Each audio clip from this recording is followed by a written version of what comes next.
I flew to Los Angeles without warning and found my daughter dying alone in intensive care. Her husband was celebrating on a yacht, so I left him penniless. An hour later, he lost his mind. I am Tobias King, 72 years old, and I used to be the kind of man who ate competitors for breakfast in the corporate world of Chicago. I thought I had retired from destroying people, but that night, I realized the wolf inside me was just sleeping. Before I tell you how I dismantled a man's life in 60 minutes, please like and subscribe to the channel and tell me in the comments which city you are watching from. I want to know how far this story of justice travels. The automatic doors of Cedars-Sinai Medical Center slid open with a hiss that sounded like a snake warning me of the poison waiting inside. I didn't stop at the front desk. I didn't ask for directions. My private security team had already pinged my daughter's location to my phone. I walked with the heavy, rapid strides of a man who knows he is racing against the Reaper himself. The air in the ICU was cold, sterile, and smelled of rubbing alcohol and despair. Room 402. That was the number that had been burning in my mind for the entire 4-hour flight. I pushed the door open, and my heart, a muscle I thought had hardened into stone after 40 years of mergers and acquisitions, shattered into a million jagged pieces. There she was, Amelia, my little girl. The only good thing I had ever produced in this world. She looked so small in that bed. Her skin was the color of old parchment, and she was hooked up to so many machines that I could barely see her face beneath the tubes and wires. The rhythmic beep of the cardiac monitor was the only sound in the room, a mechanical countdown that terrified me more than any bankruptcy ever could. But it wasn't what I saw that made my blood run cold. It was what I didn't see. The chair next to her bed, the vinyl recliner that hospitals provide for family members who refuse to leave. It was empty, pushed back against the wall, cold, dustless. There were no flowers. There was no coat thrown over the back of a chair. There was no half-drunk cup of coffee on the tray table. There was absolutely no sign that anyone had been there to hold her hand while she fought for her life. I stood there gripping the foot of the bed so hard my knuckles turned white. My daughter was dying, and she was doing it alone. A nurse walked in, a young woman with tired eyes and a clipboard. She stopped when she saw me, surprised by the presence of a man in a 3-piece suit standing like a statue of rage in her ward. "Are you family?" she asked, her voice soft, practiced in the art of breaking bad news. "I am her father," I said, my voice sounding like gravel grinding together. "Where is her husband? Where is Brody?" The nurse hesitated. That hesitation told me everything. In my line of work, silence is an answer. It usually means someone is hiding a liability. She looked at the empty chair, then back at me, and I saw a flash of pity in her eyes. Pity for me. Pity for Amelia. "Mr. Maxwell left about 4 hours ago," she said carefully, choosing her words as if walking through a minefield. "He said he was too overcome with grief. He said he couldn't bear to see her like this. He told us he needed to go to a sanctuary to pray for her soul. To pray." The word hung in the air like a bad joke. I looked at Amelia's unconscious form. 3 years ago, I had stood at an altar and handed this woman to Brody Maxwell. I had given them a wedding gift that most people would call a lottery win. $5 million. I bought them a villa in Malibu because I wanted my daughter to be safe. I wanted her to have a husband who would protect her, cherish her, and sit in a damn uncomfortable hospital chair when she was hurt. I thought I was buying her security. Instead, it seems I just financed a lifestyle for a leech. He went to pray. I repeated, my tone devoid of any belief. "Yes, sir," the nurse said, though she didn't look convinced either. He seemed very distraught. He said he was going to the chapel and then to meet with his spiritual advisor.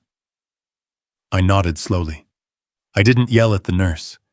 It wasn't her fault. I simply pulled out my phone. My hands were steady now, The shock had passed, replaced by a cold, clinical focus. I knew Brody. I knew the man who spent more time grooming his beard than he did working on the startup business I had funded. Brody didn't pray. Brody didn't have a spiritual advisor unless you counted his bartender. I dialed his number.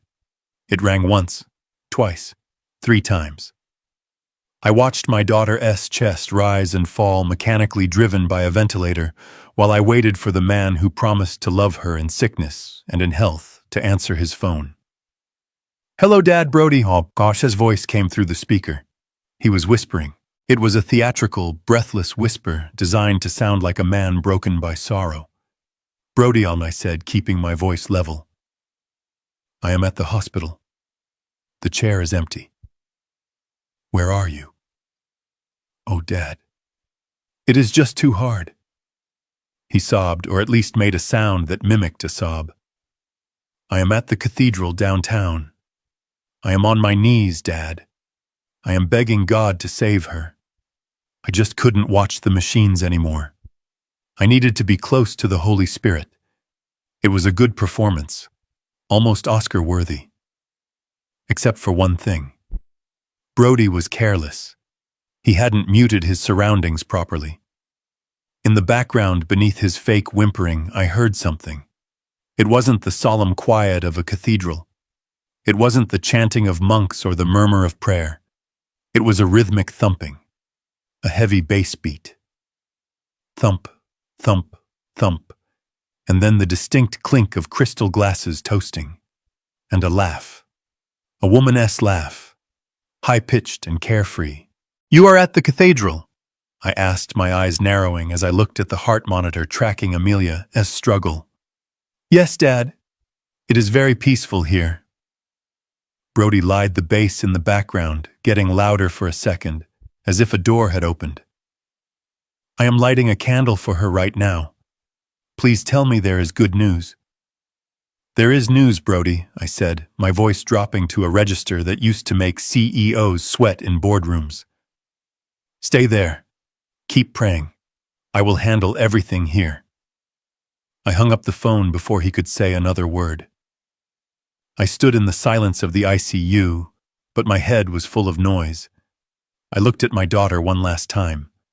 I brushed a strand of hair from her forehead. Her skin was cold. "I promise you, Amelia," I whispered to her.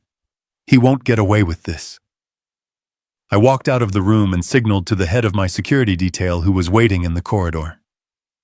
"Track him," I ordered. "We already have, sir," he replied, handing me a tablet. "The GPS on his phone isn't at the cathedral. He is at the Marina del Rey." I looked at the map. The blinking blue dot was stationary on the water. "He is on the boat," my security chief confirmed.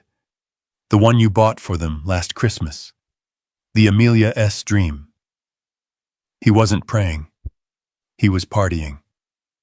On a yacht named after the dying woman he had abandoned. The rage that filled me wasn't hot. It was absolute zero. It was the kind of cold that burns. I didn't just want to hurt him. I wanted to erase him. I wanted to turn his life into ash before the sun came up.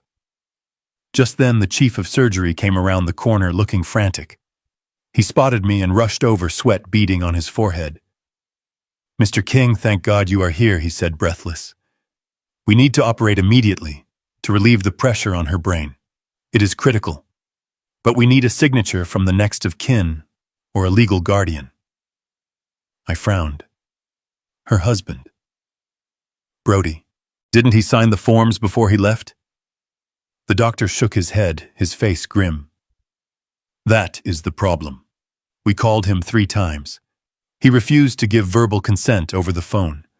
He said he needed to consult his lawyer about the liability risks of the surgery before signing anything. He is stalling, Mr. King.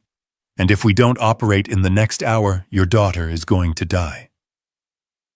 The world stopped. It wasn't just neglect.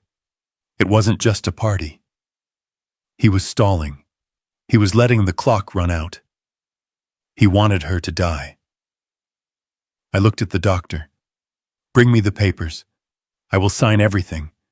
Do whatever you have to do to save her. As the doctor ran back to the nurse's station, I took out my phone again. But this time, I didn't call Brody. I called Harper, my personal attorney, a woman who was more shark than human.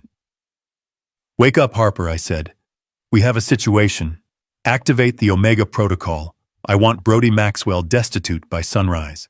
I want his accounts frozen, his assets seized, and his debts called in. I am going to the marina. By the time I get there, I want to own the very deck he is standing on. This was not going to be a simple divorce. This was going to be an execution. And Brody Maxwell had no idea that the executioner was already on his way. I hung up the phone and the silence in the ICU felt heavier than lead.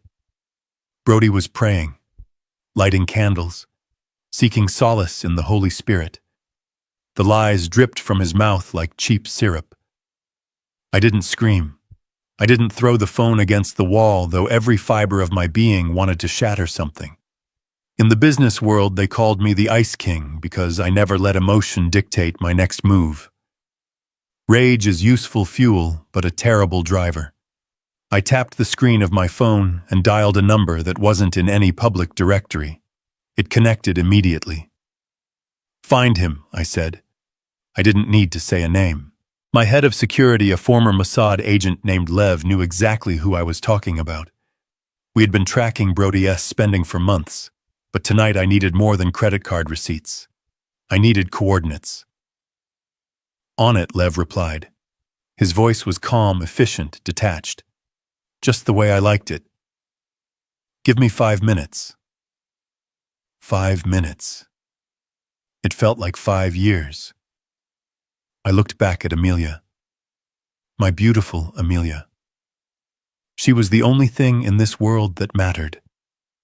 When my wife Sarah died 20 years ago, she left me with a hole in my heart and a little girl with eyes the color of the ocean. I promised Sarah I would protect her. I promised I would give her everything she never had. And I did. I gave her the best schools, the best clothes, the best life money could buy. I shielded her from the cruelty of the world. I let her believe that love was pure, that people were good. That was my mistake, my fatal error. I raised a lamb, and then I let her marry a wolf. Brody Maxwell, the charming entrepreneur with the $1 million smile and the $10 soul. I knew what he was the moment I met him. I saw the way he looked at our estate, not with appreciation, but with appraisal. I saw the way he ordered the most expensive wine without knowing how to pronounce it. But Amelia was in love. She was glowing. She told me he was her soulmate. She begged me not to ruin it with my cynicism, with my contracts and my background checks. It is true love, Daddy. She had said, her eyes shining with tears. Please just be happy for me. Just this once, don't be the businessman. Be my dad. So I relented. I let her marry him without a prenup. I gave them the house in Malibu. I funded his venture capital firm that never seemed to venture or capitalize on anything. I thought if I filled his pockets enough, he wouldn't need to empty hers. I was a fool. A rich, powerful fool. My phone buzzed. It was Lev. He is not at the cathedral, Lev said. I know, I replied. Where is he? Marina del Rey, Lev confirmed. Dock 42. He is on the yacht. And sir, he is not alone. There are at least 20 guests. Catering trucks were seen leaving an hour ago. The marina. Of course. The yacht I bought them for their first anniversary. The Amelia S. Dream. He was throwing a party on the boat named after his dying wife. The audacity was breathtaking. It was almost impressive in its sheer monstrosity. Thank you, Lev, I said. Keep watching him. Don't let him leave. I hung up and stared at the phone. My hand was shaking now, not from shock, but from the sheer force of the violence I was holding back. He was celebrating, while she was fighting. For every breath he was popping champagne corks. Suddenly the door to the ICU room burst open. It was the chief of surgery again, but this time he looked even more frantic than before. His face was pale, and there was a sheen of sweat on his upper lip. "Mr. King, we have a serious problem," he said, his voice tight. "What is it?" I asked, my heart hammering against my ribs. "Is she worse? She is critical," he said. "We need to relieve the intracranial pressure immediately. Every second we wait causes more irreversible damage. But we can't operate." "Why not?" I demanded. "I just told you to bring me the papers." "We can't accept your signature," the doctor said, looking miserable. "We just got off the phone with the hospital's legal department. Since she is married, her husband is the primary legal next of kin. Unless he is incapacitated or unreachable, his consent takes precedence. And Mr. Maxwell—" He paused and looked down at his clipboard as if he couldn't believe what he was reading. "Mr. Maxwell spoke to our legal team 10 minutes ago," he continued. "He explicitly stated that he does not give consent for the surgery yet. He claims he needs to review the liability waivers and consult his own attorney about the potential risks of the procedure. He said he is worried about the quality of care and doesn't want to make a rash decision." A rash decision. My daughter's brain was swelling inside her skull, and he was worried about a rash decision. "He is stalling," I said, the realization hitting me like a physical blow. "He isn't worried about the surgery. He is counting on the delay." The doctor nodded grimly. "In my professional opinion, yes, he is delaying, and if we wait for his lawyer to review the paperwork, it will be too late. She will be brain dead within the hour." The room spun. It wasn't just negligence. It wasn't just a party. It was murder. Passive, calculated, bureaucratic murder. He knew that if she died on the table, he might face questions.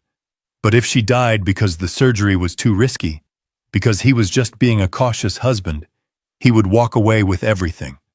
The life insurance, the trust fund, the house, the yacht. He was gambling with her life, using the legal system as his weapon. He was betting that I would be too slow, too emotional to stop him. He didn't know who he was dealing with. He thought I was just a rich old man. He forgot how I got rich. "I didn't get here by following the rules," I said to the doctor. "I got here by rewriting them." I pulled out my phone again. This time I didn't call Brody. I called Harper, my attorney. She picked up on the first ring. "Tobias," she said, her voice sharp and alert. "What is happening?"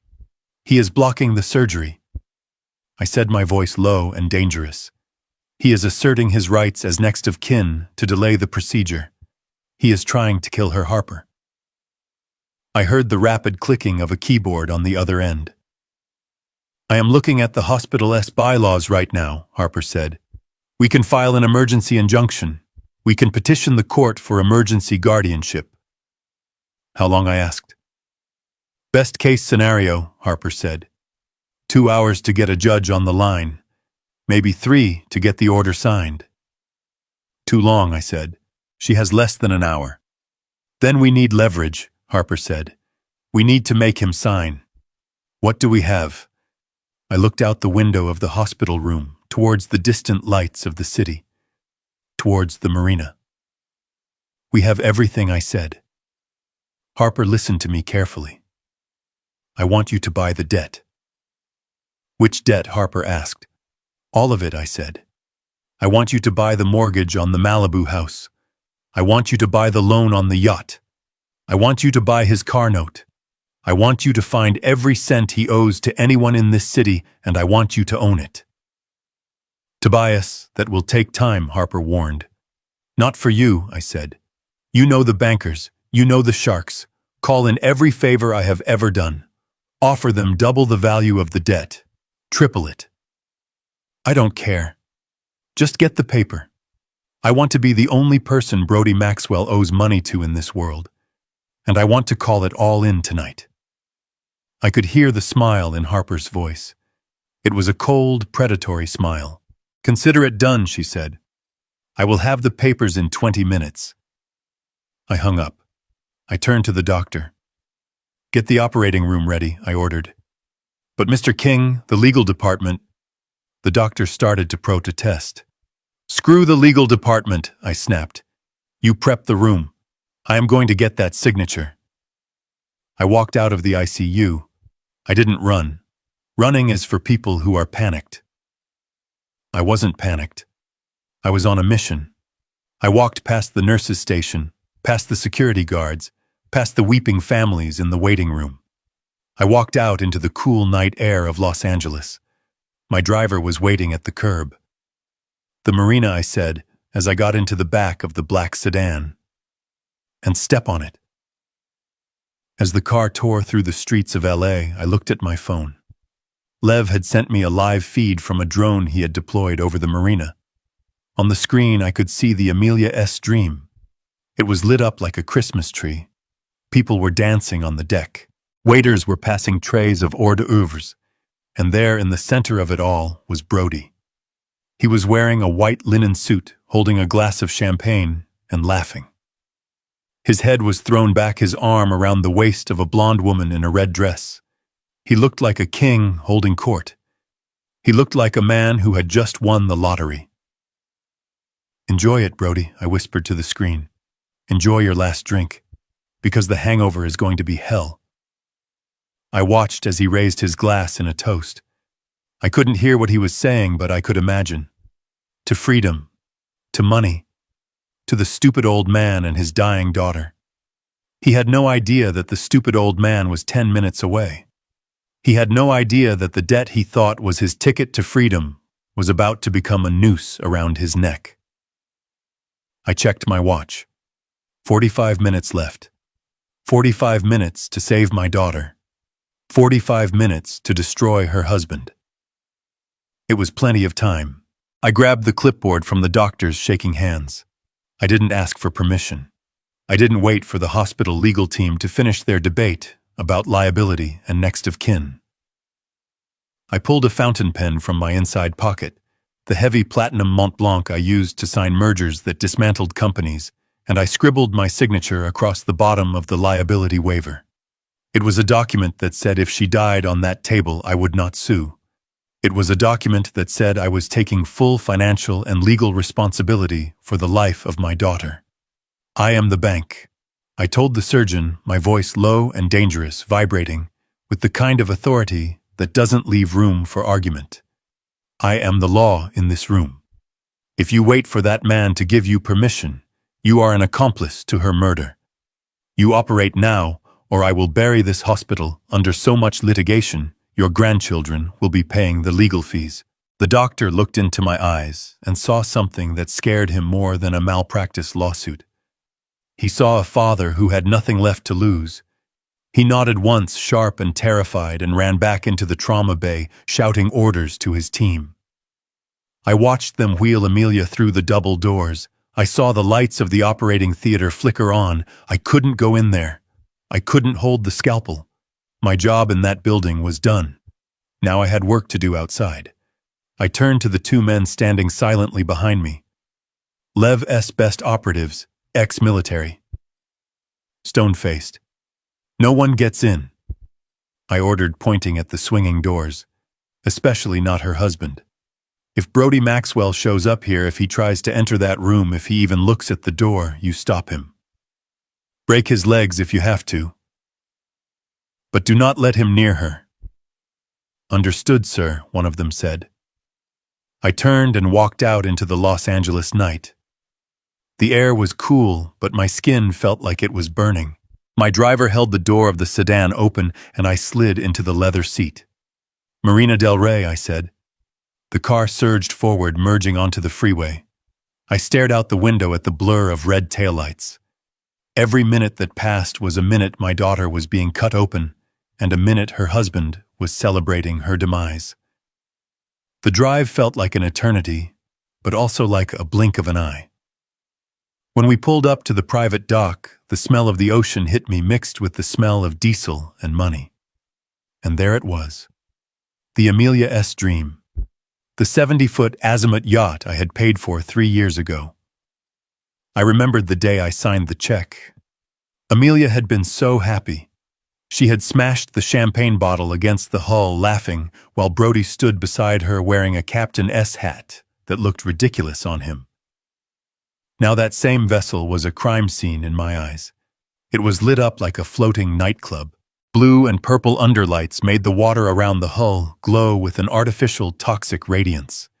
The bass from the speakers was so loud I could feel it vibrating in the wooden planks of the pier under my feet. It wasn't just music. It was a rhythmic, thumping disrespect, a celebration of freedom while my daughter lay in a coma. I didn't storm the gangway. I didn't scream his name. That is what a weak man would do. A weak man makes a scene. A strong man makes a plan. I stood in the shadows of the Harbor Master S office, shielded by the darkness, and raised the high-powered binoculars my security chief handed me. The lenses cut through the night, turning the chaotic party into a clear, sharp image. I saw them on the upper deck. There were about 20 people. Hangers-on. Parasites. The kind of people who smell money and swarm like flies. And in the center of them was Brody. He was wearing a white linen suit unbuttoned to the sternum. He looked like a man without a care in the world. He was holding a magnum of vintage champagne, pouring it not into glasses, but onto the deck, laughing as the expensive liquid foamed over the teak wood. He wasn't checking his phone. He wasn't looking at his watch. He wasn't worried. He looked relieved. And then I saw her. The woman from the drone feed. Cassidy. She was hanging off his arm, whispering something in his ear that made him throw his head back in delight. She was wearing a red dress that was barely there. But it wasn't the dress that made my vision blur with red rage. It wasn't her hand on his chest. It was what was around her neck. I adjusted the focus on the binoculars, my hands trembling with a rage so profound it felt like I was freezing to death. The diamonds caught the strobe lights of the yacht and sparkled with a fire I knew well. It was a vintage pendant. Art Deco. Platinum and diamond. My wife Sarah had worn that necklace on our wedding day 40 years ago. It was the last thing I gave her before she died. I had given it to Amelia on her 18th birthday. She never took it off. She said it made her feel like her mother was still with her. She said it was her talisman. And now, while Amelia lay with her skull cut open in a sterile room miles away, that necklace was draped around the neck of a gold-digging mistress. He had taken it from her. He must have taken it before she went to the hospital. Or maybe she had left it on the dresser and he had stolen it. It didn't matter how. What mattered was that he had looted the body before it was even cold. He was parading his trophy on the neck of another woman. That was the moment the last shred of mercy evaporated from my soul. I lowered the binoculars. My hand went to my pocket. I could have called the police. I could have had them raid the boat for noise, for drugs, for public indecency. I knew there was cocaine on that boat. I could see the way they were grinding their jaws. But the police have rules. The police have procedures. If I called the cops, Brody would be arrested. He would call a lawyer. He would post bail within an hour. He would spin a story about grief and stress. He would play the victim. No. I didn't want him arrested. Arrest is temporary. I wanted him erased. I wanted him to wake up in a world where he didn't exist. I wanted to strip him of every layer of protection he thought he had until he was naked and shivering in the cold, just like he left my daughter. I dialed Harper. She answered on the first ring. "We are ready on this end, Tobias," she said. Her voice was sharp, precise. "Execute Omega Protocol," I said. My voice was calm, terrifyingly calm. "Are you sure?" Harper asked. "This is the nuclear option, Tobias. We are talking about total asset seizure. We are talking about calling in debts that will bankrupt him 3 times over. Once we push this button, there is no going back. We are scorching the earth." I looked through the binoculars one last time. I saw Brody kiss the woman. I saw the diamonds flash on her neck. Sarah S. diamonds. "Look at the live feed, Harper," I said. "Look at her neck." There was a silence on the line as she checked the surveillance stream my team was broadcasting. I heard a sharp intake of breath. "Is that Sarah S. necklace?" she whispered. "Yes," I said. "It is." There was a pause, a shift in the air. Harper had known Sarah. She had been at our wedding. "Burn him," Harper said. Her voice was cold as steel.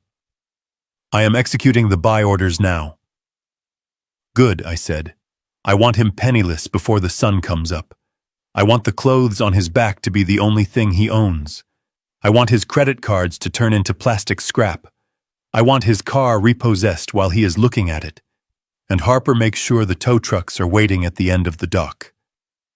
"Consider it done," she said. "The banks are processing the transfer. You own his debt in 5 minutes." I hung up the phone and watched the party. They were dancing. They were drinking. They were celebrating the death of my daughter. "Dance while you can, Brody," I whispered to the cold night air. "Because the music is about to stop. And when it does, you are going to find out that you don't own the floor you are standing on. You don't own the champagne you are drinking. You don't even own the name on the back of the boat." I turned to my security chief. "Get the launch ready," I said. "We are going to pay them a visit." "But not yet. Let him finish his drink. I want him to be holding an empty glass when I take his life away." I turned my back on the neon glow of the yacht party and the thumping bass that vibrated in my chest like a second angry heartbeat. Harper had her orders. The financial demolition of Brody Maxwell had begun. But while she was stripping him of his assets, I needed to strip him of his cover story. I needed to know exactly how my daughter ended up at the bottom of a staircase with her skull fractured. My driver got me back to Cedars-Sinai in record time. The hospital was quieter now, the late-night lull before the dawn shift. I walked past the waiting room where families slept in uncomfortable chairs and headed straight for the nurses' station outside the operating theater. The surgery was still underway. The red light above the double doors was a constant unblinking eye staring me down. I found the intake administrator, a tired woman typing reports behind a glass partition. I didn't ask nicely. I didn't wait for her to acknowledge me. I placed my hand flat on the counter. "I want the intake report for Amelia King," I said. My voice wasn't loud, but it carried the weight of a man who could buy the building. "I want the paramedics' notes. I want the initial attending physician ACS assessment. And I want the photos taken when she arrived." She started to recite the privacy laws. She started to tell me about HIPAA regulations and patient confidentiality. I cut her off. "My daughter is having her skull opened up 10 feet away," I said, leaning in close. "Her husband is currently incapacitated. I am the power of attorney. I am the checkbook that keeps this wing funded. Give me the file, or I will have the board of directors here in 20 minutes to fire you personally." It was a bluff, but a good one. She handed over a tablet with the digital case file. I took it to a corner of the waiting room and sat down. My hands were steady, but my stomach was churning acid. I scrolled to the incident report. The narrative was simple. Too simple. It read, "Patient found at the bottom of the main staircase in primary residence. Husband reports she lost her footing while descending. Mechanical fall. Blunt force trauma to the left parietal lobe. Mechanical fall." That is medical speak for an accident. A trip. A slip. A clumsy mistake. I swiped to the photos. They were hard to look at. My beautiful girl, bruised and broken. Her face was swollen. There was a laceration on her forehead. But I didn't focus on the injuries that came from the fall. I looked for the injuries that came before the fall. I zoomed in on her wrists. There they were. Faint purplish marks on the inside of her forearms. To an untrained eye, they looked like shadows or maybe intravenous bruising from the paramedics. But I didn't have an untrained eye. I grew up on the south side of Chicago before I wore Italian suits. I learned to fight in alleys before I fought in boardrooms. I knew what a defensive wound looked like. Those weren't marks from hitting a banister. Those were finger marks. Someone had grabbed her, hard. Someone had held her wrists while she struggled to pull away. The image triggered a memory that hit me with the force of a physical blow. 2 weeks ago, my phone had rung late at night. It was Amelia. She was crying so hard I could barely understand her. "Daddy, he is stealing from me," she had sobbed. I checked the joint trust account, the one for the baby we were planning. "It is empty, Dad. $300,000. Gone." When I asked him about it, he laughed. He said he invested it. He said I was being paranoid. I had felt the rage then, but I had tamped it down. I told her to be calm. I told her not to confront him again. I told her I would have my accountants look into it and we would fix it legal and clean. I told her to lock her bedroom door. I was a fool. I told her to wait because I wanted to build a case. I wanted a clean divorce. I treated her life like a business transaction. And because I waited, because I didn't fly out there that very night, she was lying on an operating table. He didn't just steal the money. He realized she knew. He realized the gravy train was about to derail. I looked back at the tablet. A fall down the stairs didn't explain the bruises. It didn't explain the lack of defensive wounds on her palms. If you fall forward, you put your hands out to catch yourself. Her palms were clean. She hadn't fallen. She had been incapacitated before she went over the edge. I stood up, pacing the small waiting area. The pieces didn't fit. Brody was weak. He was a coward. He wouldn't have the stomach to beat her into submission.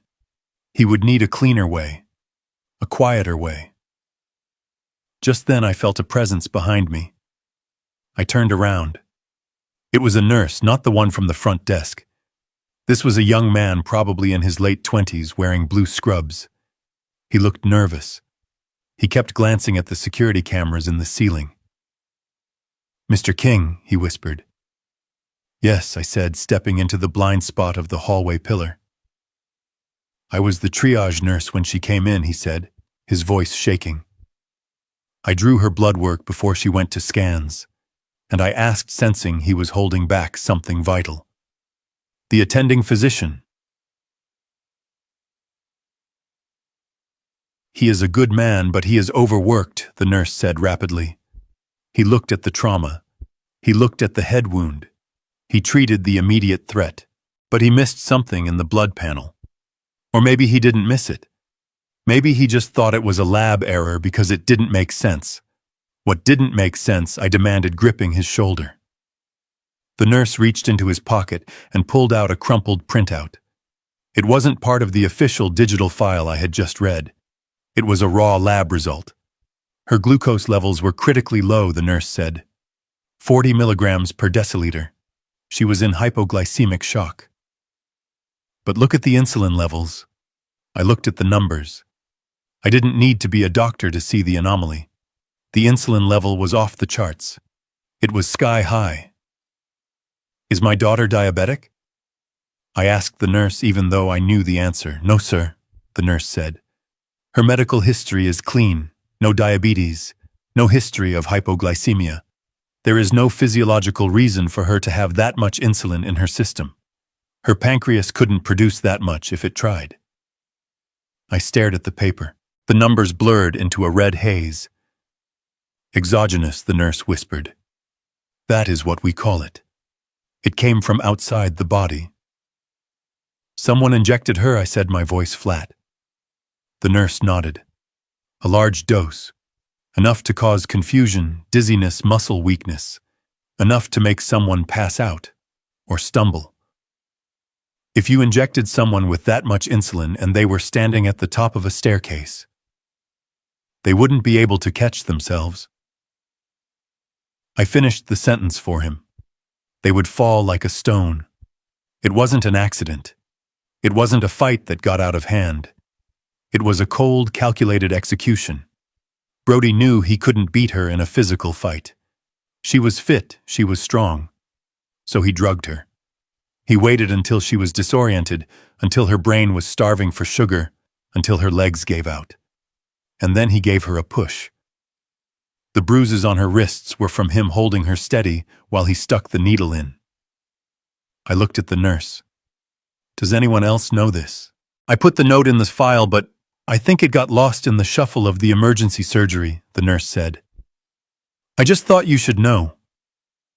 It didn't feel right. The husband, he was asking about the autopsy. Before she was even dead, he asked if an autopsy would be mandatory for an accidental fall. That was the final nail. Thank you, I said to the nurse. You just saved my daughter justice. I walked back to the window. I looked out at the city lights. Harper was currently destroying Brody's financial life. But that wasn't enough anymore. Bankruptcy is a problem for a living man. Brody Maxwell didn't deserve to be a living man. He was a murderer. He had tried to commit the perfect crime.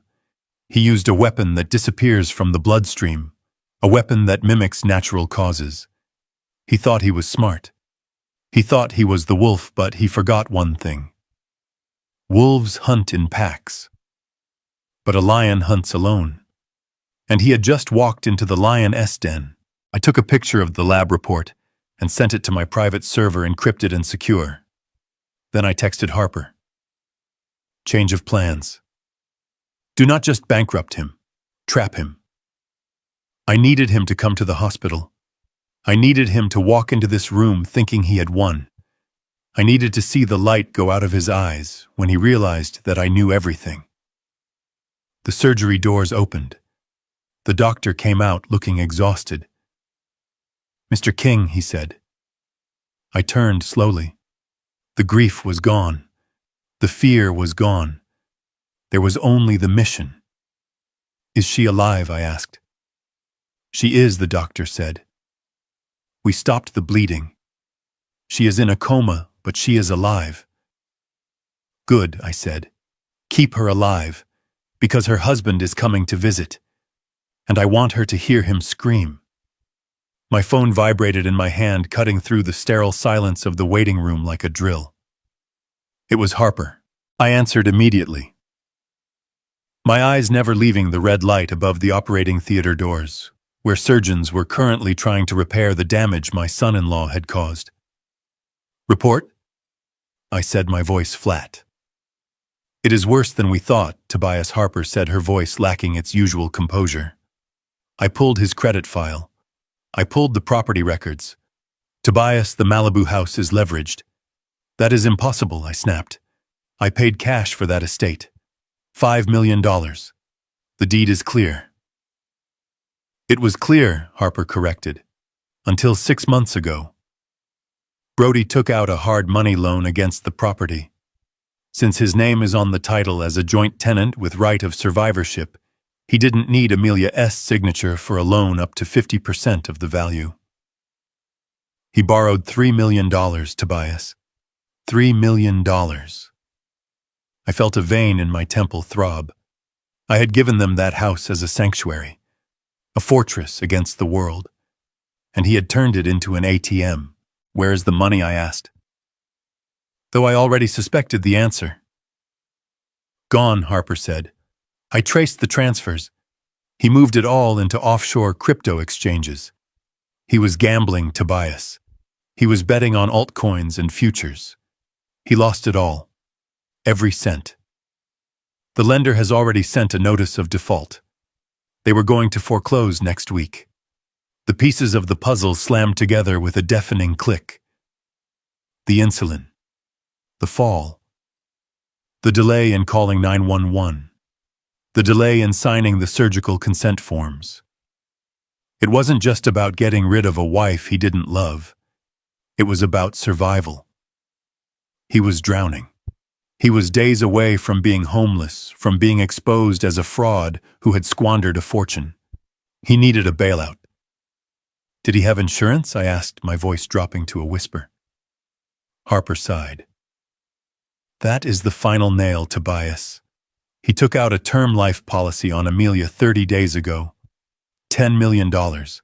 with a double indemnity clause for accidental death.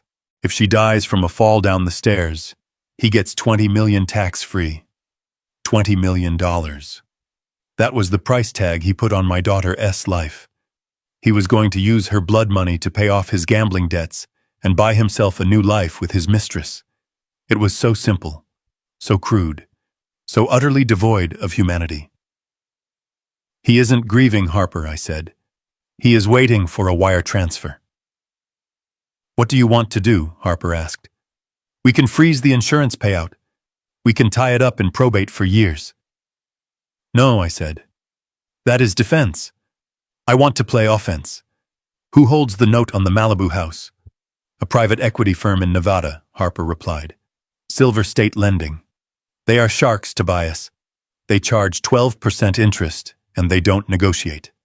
I almost laughed. Sharks. They thought they were sharks. Buy it, I ordered. What Harper asked. Buy the note, I said. Call Silver State. Offer them full face value plus 10% for the paper. Do it right now. I want to be the holder of the mortgage. I want to own the debt on that house. Tobias, that is $3.3 million, Harper warned. You are throwing good money after bad. The house might not even be worth that much in this market. I don't care about the real estate, I snarled. I care about the leverage. If I own the note, I can call the loan. I can accelerate the debt. I can foreclose tonight. What about the yacht? Financed, Harper said. Marine lender in Florida. He owes $2 million on it. He hasn't made a payment in 4 months. They have a repossession order out, but they haven't been able to locate the vessel. Buy that too, I said. Buy it all, Harper. I want you to buy every single debt Brody Maxwell has. His credit cards, his car loans, his personal lines of credit. I don't care if he owes money to his bookie. You find the marker and you buy it. I paused, taking a breath that tasted of antiseptic and vengeance. By the time he steps off that boat, I want to be the only person in the world he owes money to. I want to own the shirt on his back. I want to own the air he breathes. I understand, Harper said, her voice shifting from lawyer to executioner. I am making the calls now. Give me 30 minutes. 30 minutes. That was all it took for me. My company, King Capital, didn't just merge businesses. We bought distressed debt. We bought the financial souls of failing empires and decided who lived and who died. This was my playground. Brody thought he was playing 4D chess because he knew how to open a crypto wallet. He didn't realize he was playing against the man who wrote the rule book on hostile takeovers. I hung up the phone. I looked at the lab report in my hand. The insulin levels, the proof of murder, and now the financial motive. The picture was complete. Just then my phone chimed. A text message. I looked down. It was Brody. Daddy, the text read. The doctor called me. He said the situation is critical. He said she might not make it through the night. I am coming back now. I am so scared. Please tell me she is going to be okay. I can't live without her. I stared at the screen. The audacity was nauseating. He was still playing the role.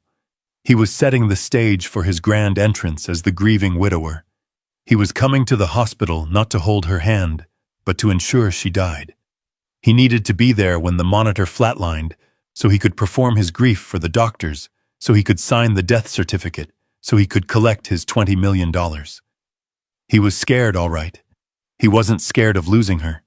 He was scared of the foreclosure notice arriving before the insurance check. I typed a reply, my thumbs moving slowly and deliberately. Come to the hospital, Brody. We need to talk. I didn't tell him she was stable. I didn't tell him I knew about the insulin. I didn't tell him I just bought his house out from under him. I needed him here. I needed him to walk into this trap willingly. I put the phone in my pocket. I walked over to the window and looked down at the street. I imagined him scrambling off the yacht, telling his mistress to wait, putting on his sad face, rehearsing his tears in the back of an Uber. He thought he was running toward a payday. He didn't know he was running toward a buzzsaw. Harper sent me a confirmation text 3 minutes later. Malibu note acquired. Yacht note acquired. We are the lien holder. Default notices are being drafted. It was done. Technically, Brody Maxwell was now living in my house, sailing on my boat, and driving a car that belonged to me. He was destitute. He was a trespasser in his own life. The surgery doors opened again. A nurse stepped out. "Mr. King," she said softly, "you can come in now. She is in recovery." I turned away from the window. The financial ruin was just the appetizer. The main course was about to be served, and I was going to make sure Brody choked on it. I looked at the text message from Brody claiming he was rushing back to the hospital, and I knew I had to stop him. If he came back now, he would throw himself on the floor and weep. He would play the role of the devastated husband perfectly for the doctors and the nurses. He would turn this tragedy into his personal stage, and I would lose the element of surprise. I needed him on that boat. I needed him surrounded by his vices, his mistress, and his arrogance when I pulled the rug out from under him. I didn't want him here holding my daughter's hand. I wanted him there holding a bottle of champagne. I typed a reply, my fingers moving with the precision of a sniper adjusting his scope. "Stay where you are, son," I wrote. "The doctors are working. It is a mess here. I need you to keep praying. Your spiritual strength is the only thing helping her right now. I will handle the logistics. Do not come until I call you." I hit send. It was the kind of message a controlling father-in-law would send, the kind of message that gave a coward exactly what he wanted. An excuse to avoid reality. I knew Brody. He didn't want to see blood. He didn't want to hear the monitors beeping. He wanted to be told that someone else was handling the hard part while he waited for the wire transfer. I watched the delivery receipt turn into a read receipt. He didn't reply. Of course he didn't. He was probably relieved. He had done his duty. He had offered to come. Now he could go back to his party with a clear conscience. I put the phone away and walked into the recovery room. The air was heavy with the smell of antiseptic and silence. Amelia lay there, still as a statue. Her head was wrapped in heavy bandages. Her face was pale, bruised, swollen, but she was breathing. The rhythmic rise and fall of her chest was the most beautiful thing I had ever seen. The surgeon, Dr. Aris, was checking her vitals. He looked up when I entered. "The surgery went better than expected, Mr. King," he said. His voice hushed. "We relieved the pressure. The swelling is going down. She is in a coma, but her brain activity is stable.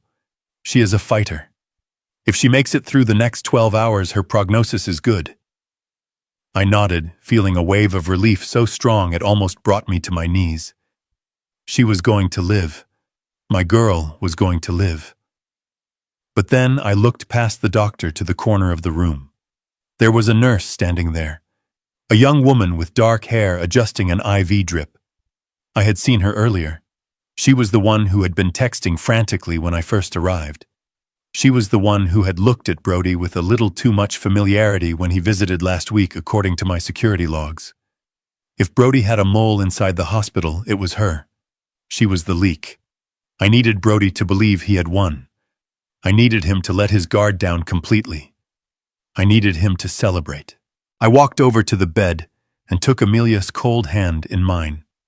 I leaned in close to the doctor, but I pitched my voice just loud enough for the nurse in the corner to hear. "Doctor," I said, letting my voice crack with fake despair. "Be honest with me. The damage is too extensive, isn't it?" The doctor looked at me confused. He opened his mouth to correct me, to say that she was stable, but I squeezed his arm hard, giving him a sharp look that said, "Play along." He was a smart man. He closed his mouth. "I don't think she's going to make it through the night," I said, my voice trembling. "Look at her. She is fading. I need to prepare myself for the end." I buried my face in my hands, feigning a sob. "I am so sorry, Mr. King," the doctor said, catching on slowly, though he clearly didn't understand my game. "We are doing everything we can, but—" "It is not enough," I interrupted. "She is gone. I can feel it. My little girl is gone." I stayed like that for a moment, shoulders shaking, listening. I heard the soft squeak of rubber shoes on linoleum. The nurse was moving. She checked the monitor one last time, then slipped quietly out of the room. I waited 10 seconds. Then I stood up, my face instantly dry and composed. "Thank you, doctor," I said. "Keep her stable. And don't let that nurse back in this room." I walked out into the hallway and pulled out my tablet. I opened the app that controlled the surveillance drone hovering 500 feet above the Marina del Rey. The feed was crystal clear in 4K resolution. I saw Brody on the deck of the Amelia S. Dream. He was looking at his phone. The glow of the screen illuminated his face. I zoomed in. I saw the exact moment he got the text. I saw his eyes widen. I expected him to look sad. I expected him to at least pretend to cover his mouth in shock. Even when no one is watching, most people maintain the mask. But Brody Maxwell wasn't most people. He was a monster. A grin spread across his face. It started slow, and then took over his entire being. It was a look of pure, unadulterated ecstasy. He threw his head back and let out a shout that the drone-S microphone picked up over the thumping music. "I am free," he screamed. "I am finally free." He didn't drop to his knees. He didn't call his mother. He turned to the bar and grabbed a magnum of Dom Perignon. He shook it violently, the expensive wine foaming inside the green glass. He popped the cork and sprayed it into the night air, laughing like a maniac. The woman Cassidy ran over to him. She looked concerned for a second, probably wondering if the news was bad. He grabbed her by the waist and spun her around. "She is not going to make it," he shouted over the music. "The old man just told me. She is done. We are rich, baby. We are rich." Cassidy's concern evaporated. She laughed a high, piercing sound that made my skin crawl. She grabbed his face and kissed him hard. 20 million, she asked, breathless. 20 million, he confirmed, pouring the champagne into her mouth. And the house. And the boat. It is all ours. No more hiding. No more pretending. Ding dong, the witch is dead. I watched them on the screen. I watched him dance on the grave of the wife who wasn't even dead yet. I watched him toast to his own victory. I hit the record button. This was it. The financial ruin I had unleashed with Harper was just business. It was cold. It was numbers on a spreadsheet. But this video, this was the end of his soul. This was the evidence that would turn every jury, every judge, and every person in America against him. It proved motive. It proved malice. It proved he was devoid of humanity. He wasn't grieving. He was partying. I saved the clip to 3 different secure cloud servers. I sent a copy to Harper. I sent a copy to the district attorney's personal email address, a man I played golf with on Sundays. "You think you are free, Brody?" I whispered to the tablet. "You think the nightmare is over. But you are wrong. You just woke up." I saw him refill his glass, his movements loose and sloppy. He was drunk on power, drunk on money he didn't have, and drunk on premium vintage. I checked the time. The tow trucks would be arriving at the marina gates in 10 minutes. The bank notifications would start hitting his phone in 15. I picked up my phone and texted Harper one word. Now. I wanted to be there when the music stopped. I wanted to see his face when the lights went out. I put the tablet in my briefcase and signaled to my security team. "Let's go," I said. "The party is over." As we walked to the car, I replayed the video in my head. I am free. Those were his words. I was going to make sure that for the rest of his miserable life, the only thing Brody Maxwell would be free of was hope. He would never be free again. He would be owned by the state, by the prison system, and by the memory of the night he celebrated too soon. The drive to the marina was a blur of streetlights and cold fury. I wasn't Tobias King the father anymore. I was Tobias King the reaper, and I had a harvest to collect. My driver navigated the dark streets of Los Angeles with the smooth precision of a predator stalking prey. But my focus wasn't on the road. It was on the tablet resting on my knees. The drone feed had given me the visual proof of Brody's celebration, but I needed more. I needed the words. I needed the confession. I needed to hear the rot in his soul so I could excise it without a shred of hesitation. I opened a secure application on my tablet. It was a piece of software developed by my old firm specifically for high-net-worth clients who needed to keep an eye on their assets. When I bought the Amelia S Dream, I didn't just pay for teak decks and Italian leather. I paid for a state-of-the-art security system with internal cameras and microphones in every room except the bathrooms. Brody didn't know about the remote access codes. He thought the security panel in the captain's quarters was the only control. He was wrong. I had the master key. I always kept the master key. I tapped the screen and the feed switched from the aerial drone view to the interior cameras. The main salon was empty save for a few empty bottles rolling on the floor. I switched to the aft deck. Empty. I switched to the master stateroom. There they were. Brody and the woman Cassidy. They had moved the party inside away from the wind, but not away from my eyes.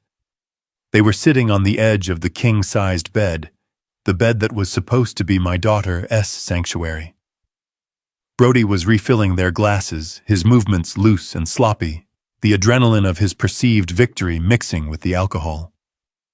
I turned up the volume on my tablet. The audio was crystal clear. "Baby, you should have seen the old man's text," Cassidy said, her voice slurring slightly. She kicked off her heels and curled her legs under her. He sounded so pathetic. "Stay where you are, son. Keep praying." Brody laughed, that same high-pitched cackle I had heard earlier. "He thinks he is in charge. He thinks he is protecting me from the trauma. If he only knew. He is going to be so surprised when he finds out you are the sole beneficiary," Cassidy giggled, running a hand through Brody's hair. "Do you think he will try to fight it?" "Let him fight," Brody sneered. "The policy is ironclad. Accidental death, no prenup on the life insurance, and the house title is in my name too. He can sue me all he wants. By the time the lawyers are done, we will be living on a beach in Saint-Tropez." I watched them, my blood running cold. They were already spending the money. They were already planning their escape. "Hey," Cassidy said, pouting slightly. "Speaking of spending, when that witch finally kicks the bucket, you promised me something. Remember?" Brody leaned in, kissing her neck. "I promised you the world, babe. You promised me a Porsche." Cassidy corrected him, pulling back to look him in the eye. "A 911 Turbo S in chalk gray. You said when we pulled this off I could have whatever I wanted." I zoomed in on Cassidy's face. The resolution was high enough to see the pores on her skin. And then it hit me. The recognition slammed into me like a freight train. I knew that face. I knew that voice. It wasn't from a club. It wasn't from a socialite magazine. I had seen her in my daughter's kitchen 2 months ago. She wasn't wearing a red dress then. She was wearing scrubs. Cassidy wasn't just a mistress. She was the private nurse Brody had hired to help Amelia when she started feeling fatigued. Brody had told me Amelia was having trouble sleeping, that she was stressed, and he wanted a professional to monitor her diet and vitals. He had introduced Cassidy as a top-tier wellness consultant. My God. I felt bile rise in my throat. We had invited the killer into the house. We had paid her salary. The insulin. The low glucose levels. It all made sense now. Brody didn't inject her. He didn't have the medical knowledge to know exactly how much to use to incapacitate her without killing her instantly. Cassidy did. She was the one who administered the daily vitamins. She was the one who prepared Amelia's smoothies. She had been poisoning my daughter slowly, methodically, right under our noses. And now she was asking for a Porsche as a reward for a job well done. Brody laughed and grabbed Cassidy's hand, kissing her knuckles. A Porsche, he scoffed. Babe, with $10 million in cash and another 10 in assets, I won't just buy you a Porsche. I will buy you the whole damn dealership. You earned it. You were perfect. The way you handled the dosage tonight. Surgical. There it was. The confession. Recorded in high-definition audio and video, stored securely on my private cloud. He had just admitted to the conspiracy. He had just confirmed that Cassidy was the executioner. My hand tightened around the tablet until the screen warped slightly under the pressure. They were monsters. They weren't just greedy. They were evil. They had turned care into a weapon. They had turned trust into a murder weapon. But just as the rage threatened to blind me, my other phone buzzed on the seat beside me. It was a single notification, a green light in the darkness. I picked it up. It was a secure message from the bank. Transaction complete. Debt acquisition finalized. Transfer of ownership recorded. I let out a breath I didn't know I was holding. The air in the car suddenly felt cleaner. The suffocating weight of helplessness vanished, replaced by the cold, hard weight of ownership. I opened the attachment. It was a list. A beautiful, devastating list of everything Brody Maxwell owed. I owned the mortgage on the Malibu mansion, $3.2 million. I owned the marine loan on the Amelia's Dream, $2.1 million.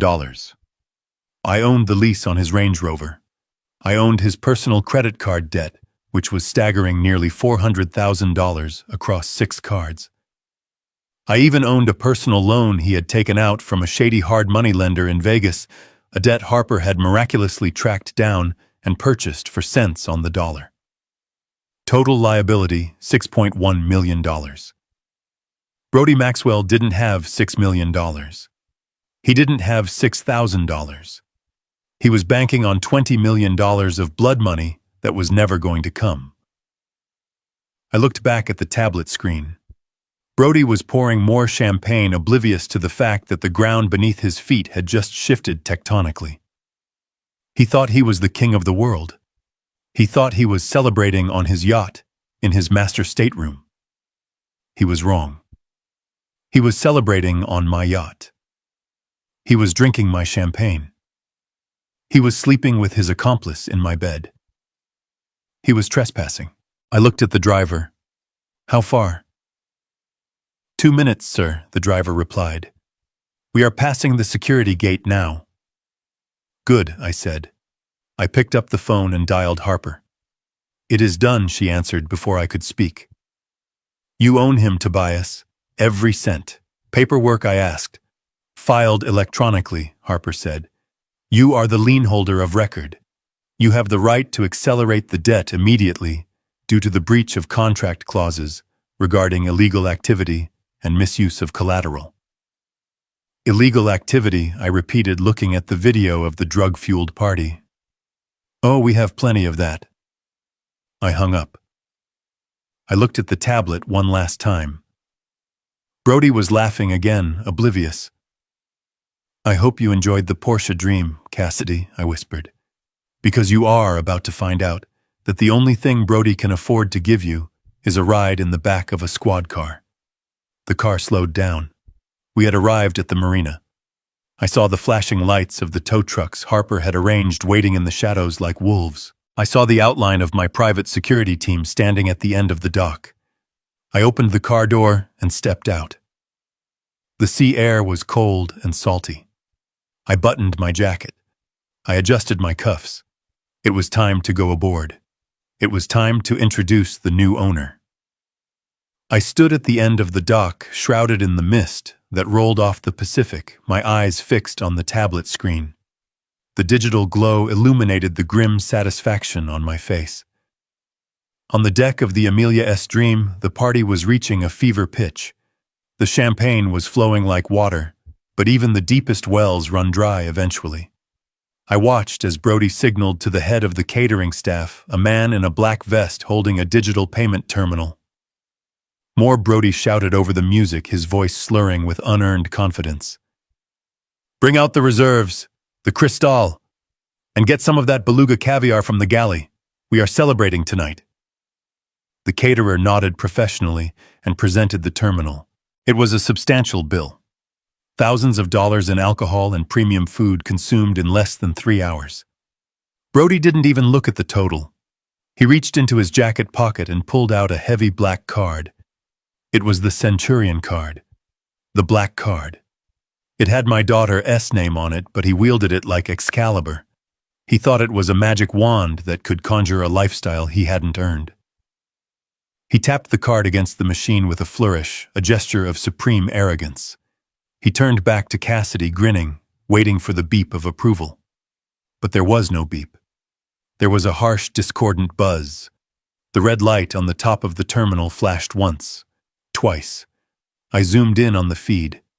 I wanted to see the confusion in high definition. Brody frowned. He tapped the card again, harder this time, as if physical force could compel the banking system to submit to his will. "It is the chip," Brody snapped at the waiter. "Swipe it. The machine is glitching." The waiter swiped the card. He looked at the screen and then looked up at Brody, his expression shifting from subservience to suspicion. "I am sorry, Mr. Maxwell," the waiter said, his voice cutting through a lull in the music. "The card has been declined. The machine says pick up. That means I have to confiscate it, sir." The music didn't stop, but the laughter around Brody died instantly. The parasites, sensing a weakness in their host, went quiet. "Confiscate it." Brody laughed, a nervous, high-pitched sound. "Do you know who I am? That is an unlimited card. There is no limit." "Run it again." "It is declined, sir," the waiter repeated, holding his ground. "Do you have another form of payment?" Brody's face flushed a deep, ugly crimson. He dug into his wallet. He pulled out his personal platinum Visa, then his gold card, then a debit card from a local credit union. He threw them at the waiter one by one. "Try these," he barked. "It is a bank error. Their servers are probably down for maintenance." I watched as the waiter ran the first card. Declined. The second card. Declined. The debit card. Declined. Harper had done her work with surgical precision. Every line of credit associated with Brody Maxwell's Social Security number had been frozen, purchased, or maxed out by penalties she had triggered. He didn't just have bad credit. He had no credit. He was financially radioactive. Brody was sweating now. I could see the sheen on his forehead, glistening under the deck lights. His friends were exchanging glances. The whispers started. The women were pulling their shawls tighter, stepping back as if poverty were contagious. "This is ridiculous," Brody shouted, snatching the cards back. "Let me make a call. My private banker is going to hear about this. Heads are going to roll." He pulled out his phone, the latest model iPhone I had bought him for his birthday. He dialed a number and put it to his ear, plugging his other ear with a finger to block out the noise of the party he could no longer afford. I switched the audio feed on my tablet to intercept his call. I heard the ringing. Then the automated voice of the high net worth client services line. "Identity verified," the mechanical voice said.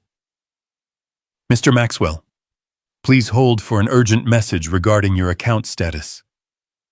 Brody tapped his foot impatiently. He winked at Cassidy, mouthing, "1 second, babe." Then a human voice came on the line.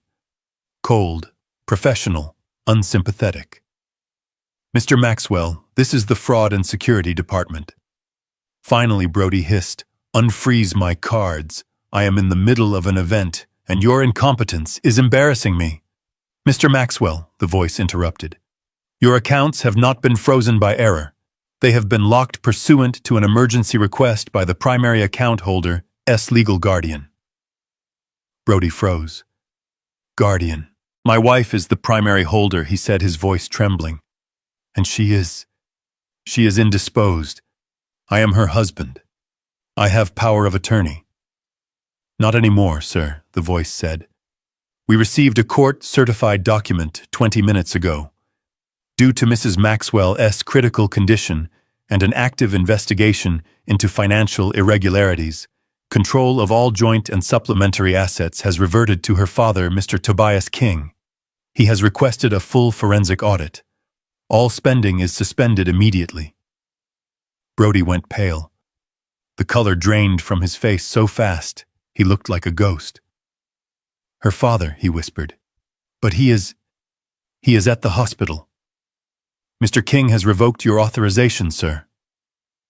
The banker continued. We are also obligated to inform you that the outstanding balance on your mortgage and personal loans has been called due by the new lien holder. Have a good night. The line went dead. Brody stood there, the phone still pressed to his ear, the dial tone humming in the void. He looked around the deck. He looked at the champagne buckets he couldn't pay for. He looked at the fuel gauge of the yacht he couldn't refuel. He looked at the women he could no longer impress. He lowered the phone slowly. He forced a smile onto his face. It was a ghastly rictus of a smile, a mask slipping off a skull. Hey everyone, he shouted, clapping his hands, his voice cracking. Minor glitch. The bank's anti-fraud algorithm got triggered because we are partying too hard. You know how it is. Too much fun for the system to handle. He laughed, but no one laughed with him. The silence was excruciating. I will just wire the funds, Brody said, pulling up his banking app. Instant transfer. No problem. Drinks are on me. Don't worry. He tapped the screen of his phone. He tapped it again. He swiped down to refresh. I watched the screen of his phone through the high-resolution camera in the master stateroom window behind him. The little wheel spun and spun, and then a message popped up. Connection error. No service. Brody frowned. He looked at the top corner of his screen. Where there should have been 5 bars of 5G signal, there was nothing. Just the empty stares of signal death. And the small letters SOS. He held the phone up to the sky, moving it around like a divining rod, trying to find a signal. What the hell, he muttered. Check your phones, he yelled to the group. Is anyone else getting signal? It must be the marina. Cassidy pulled out her phone. I have full bars, babe, she said, looking at him with a mixture of confusion and growing disdain. I am streaming live on Instagram right now. Brody stared at her phone. Then he looked at his own. It wasn't the marina. It wasn't a dead zone. It was a cut line. He didn't know it yet, but he was on my family plan. I paid the bill for every device in my family, including his. It was a perk I offered when they got married to keep them on a secure encrypted network. But 10 minutes ago, I had called the provider. I didn't just suspend his service. I blacklisted the IMEI number of his device. That phone was now a brick. He was cut off. No money, no communication, no way to call a lawyer, no way to transfer funds, no way to call an Uber to escape the humiliation that was about to rain down on him. He stood there in his expensive suit on the deck of a boat he didn't own, holding a piece of glass and metal that wouldn't connect him to the world. He looked small. He looked trapped. I closed the tablet. I didn't need to see any more. The trap wasn't just set. It had snapped shut. His leg was caught in the iron teeth of reality, and he was just starting to will the pain. I signaled to my team. Start the engines on the launch, I said. As we moved across the dark water toward the Amelia S. Dream, I watched Brody's silhouette pacing frantically on the deck.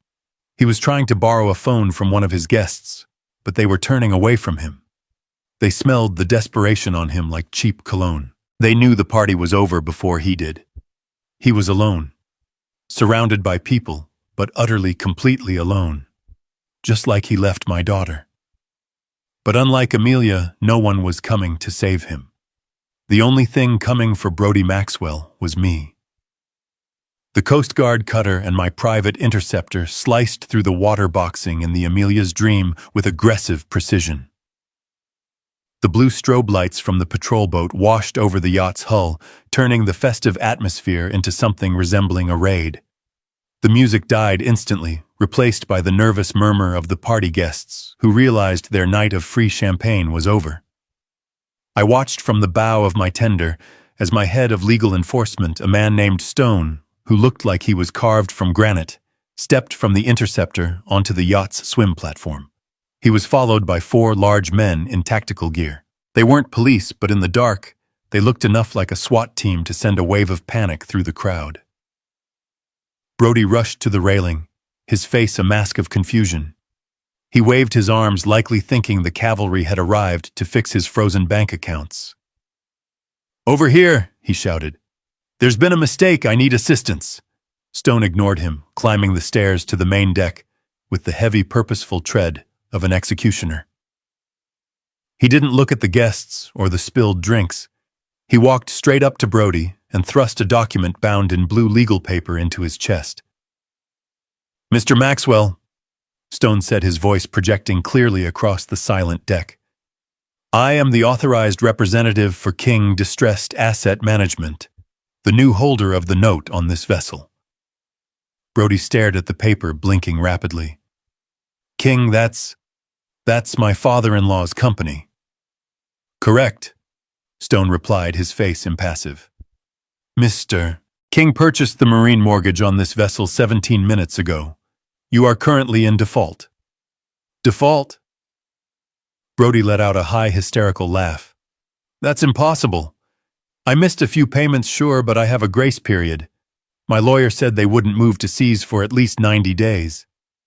"You didn't read the fine print, did you, Mr. Maxwell?" Stone asked. It wasn't really a question. I knew Brody never read the fine print. When he signed the loan documents 3 years ago, I had been there in the background. I had seen the lender slip in a standard insecurity clause, Section 14, Paragraph B.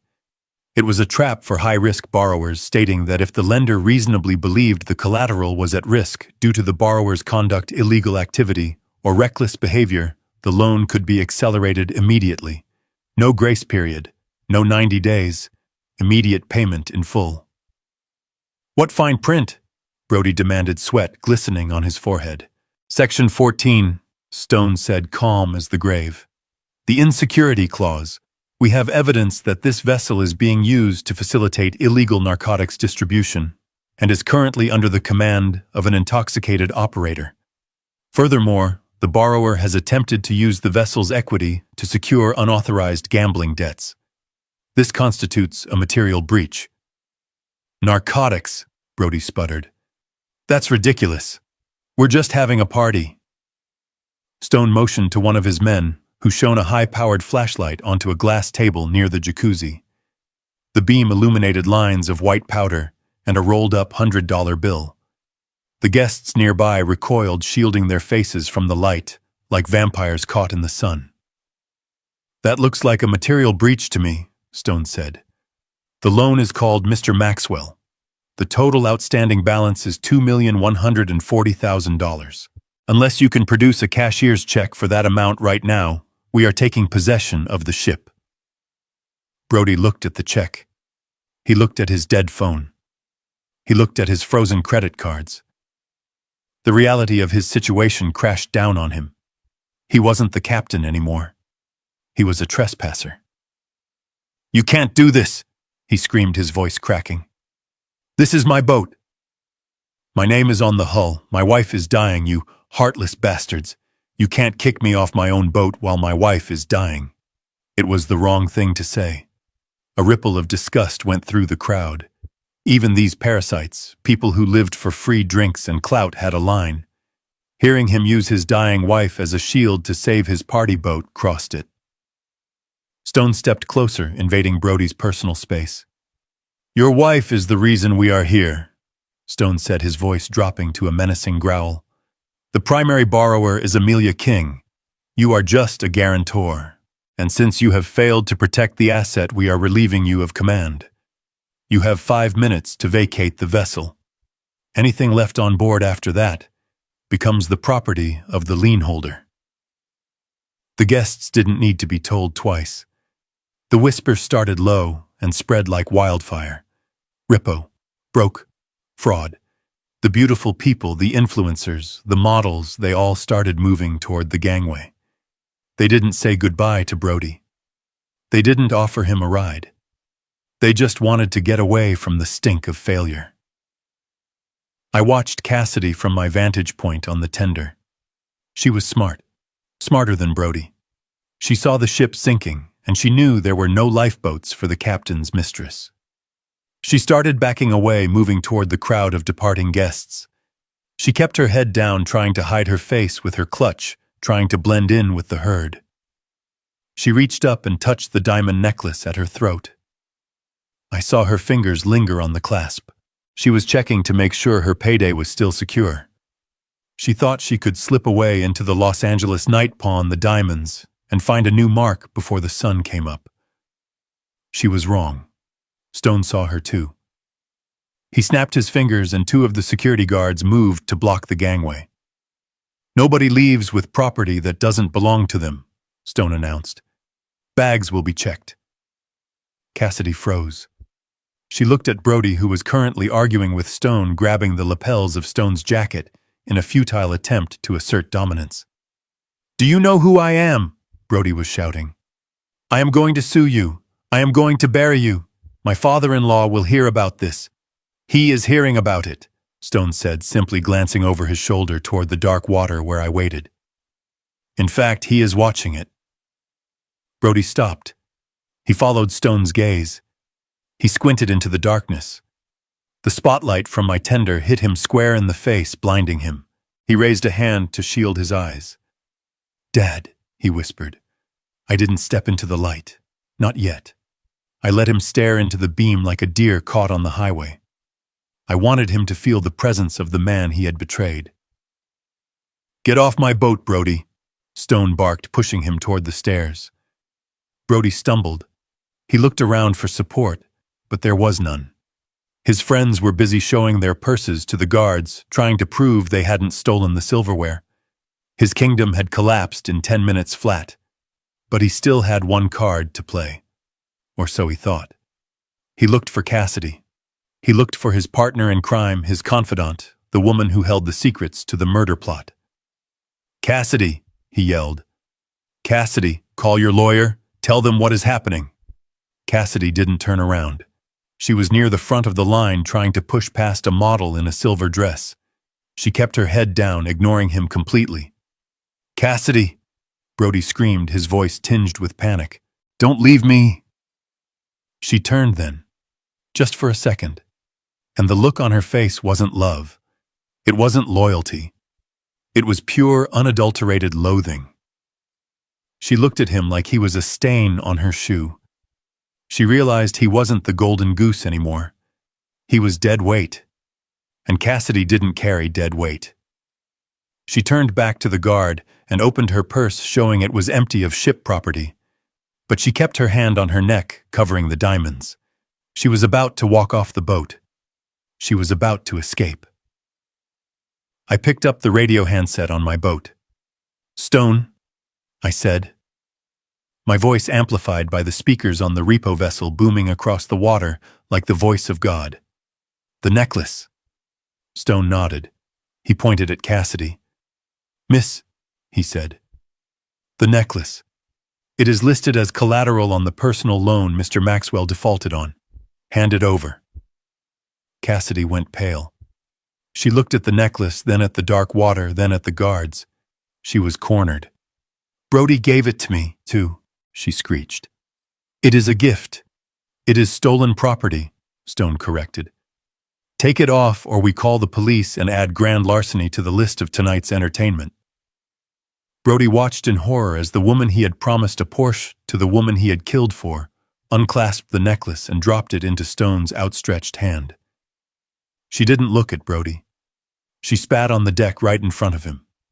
Then she ran down the gangway, her heels clicking a frantic rhythm of retreat. Brody was left standing alone in the middle of the deck. No guests, no mistress, no boat. "Now you," Stone said, pointing to the dock. Brody looked at the water. He looked at me, hidden behind the light. He looked at the empty champagne bottle at his feet. "This isn't over," he whispered, but the fight was gone from his voice. He walked down the stairs, his shoulders slumped, a king in exile.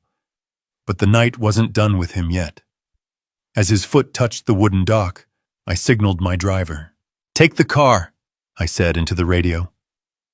On the shore, the tow truck engine roared to life. Brody's Range Rover, parked prominently at the entrance to the pier, was lifted into the air. The alarm started blaring a siren song for his dead lifestyle. Brody watched his car drive away. He reached into his pocket for his phone instinctively. Then he remembered. It was a brick. He stood there shivering in the cool ocean breeze. No ride, no phone, no money, no boat. He was exactly where he belonged. Nowhere. But I knew where he would go next. There was only one place left for a rat to run when the ship went down. He would run to the only person he thought still believed his lies. He would run to the hospital. He would run to Amelia. And I would be waiting. The megaphone crackled with a burst of static before Stone's voice rolled over the deck of the yacht like a thunderclap, silencing the last whispers of the few remaining guests who were lingering by the bar, hoping for one last drop of alcohol. "All non-essential personnel must disembark immediately. This vessel is now private property under the jurisdiction of King Distressed Asset Management. You have 60 seconds to vacate the premises, or you will be treated as trespassers and handed over to local law enforcement." The threat of arrest was the final motivator. The stragglers dropped their half-empty glasses on the teak deck and scrambled toward the gangway, pushing and shoving in a desperate bid to distance themselves from the disaster unfolding before their eyes. But Brody didn't move. He stood center stage, his white suit stained with spilled champagne, his hair wild, his eyes manic. He was a captain who refused to believe his ship had already sunk.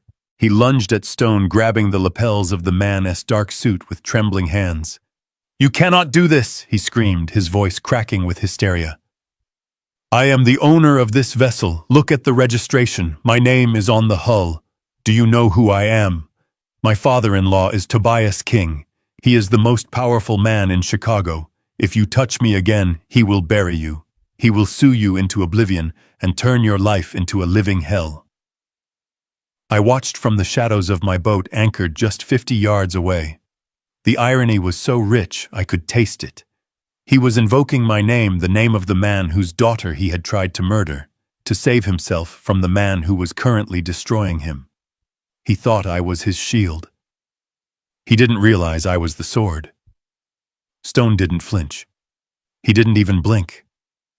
He looked down at Brody's hands on his jacket with an expression of mild distaste, as if a cockroach had landed on him.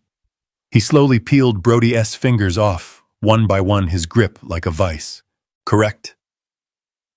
Mr. Maxwell, Stone said, his voice calm, cold, and carrying across the water. "Mr. King is indeed a powerful man, and 17 minutes ago he purchased the defaulted note on this vessel. He also purchased the lien on your home and the title to your car. He is the one who sent me." Brody froze. His mouth opened, but no sound came out. The color drained from his face, leaving him looking like a wax figure, melting under the heat of the spotlight. "He sent you," Brody whispered. Stone smiled. It wasn't a nice smile. It was the smile of a shark that smells blood in the water. "He had a message for you," Stone said, leaning in close so only Brody and the cameras could hear. He said, "Get off his boat."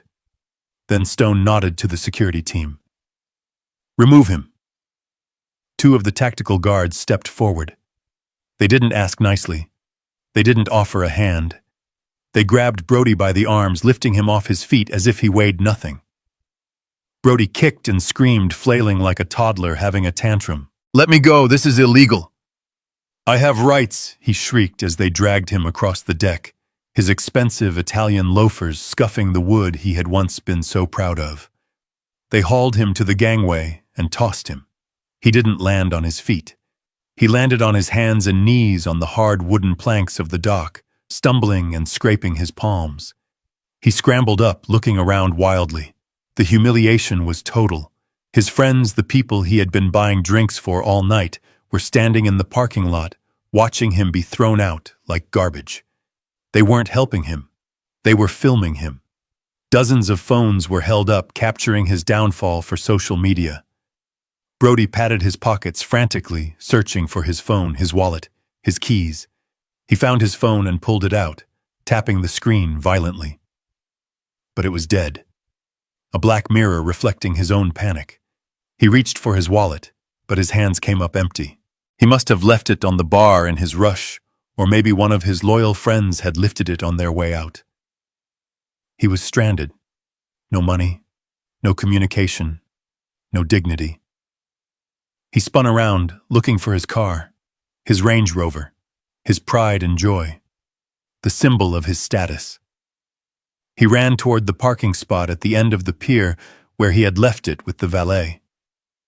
But the spot was empty.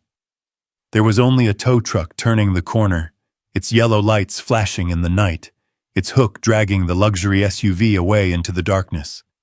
The alarm of the Rover was blaring a rhythmic pulsing siren that faded into the distance like the heartbeat of his former life. No, Brody screamed, running after the truck, his arms waving. "Come back. That is my car. Come back." He ran for 50 yards before he realized it was useless. He stopped panting, his chest heaving, his white suit now dirty and disheveled. He stood alone in the middle of the asphalt, under the harsh glare of the streetlights. And then he saw her, Cassidy. She was standing on the curb near the marina exit, illuminated by the headlights of an approaching Uber. She hadn't left yet. She was waiting. Brody's face lit up with a desperate, pathetic hope. She was his partner, his accomplice. She knew the plan. She knew about the insurance money. If anyone could help him, it was her. "Cassidy!" he yelled, running toward her. "Cassidy, wait!" She turned to look at him. She was holding a plastic cup she had taken from the party, probably filled with the last of the champagne. Her expression was unreadable. Brody skidded to a halt in front of her, breathless. "Babe, thank God. It is a nightmare." The old man, he went crazy. He froze everything. He took the car. I don't know how he did it, but he found out about the loans. He grabbed her arm, his eyes wide and pleading. "But it doesn't matter.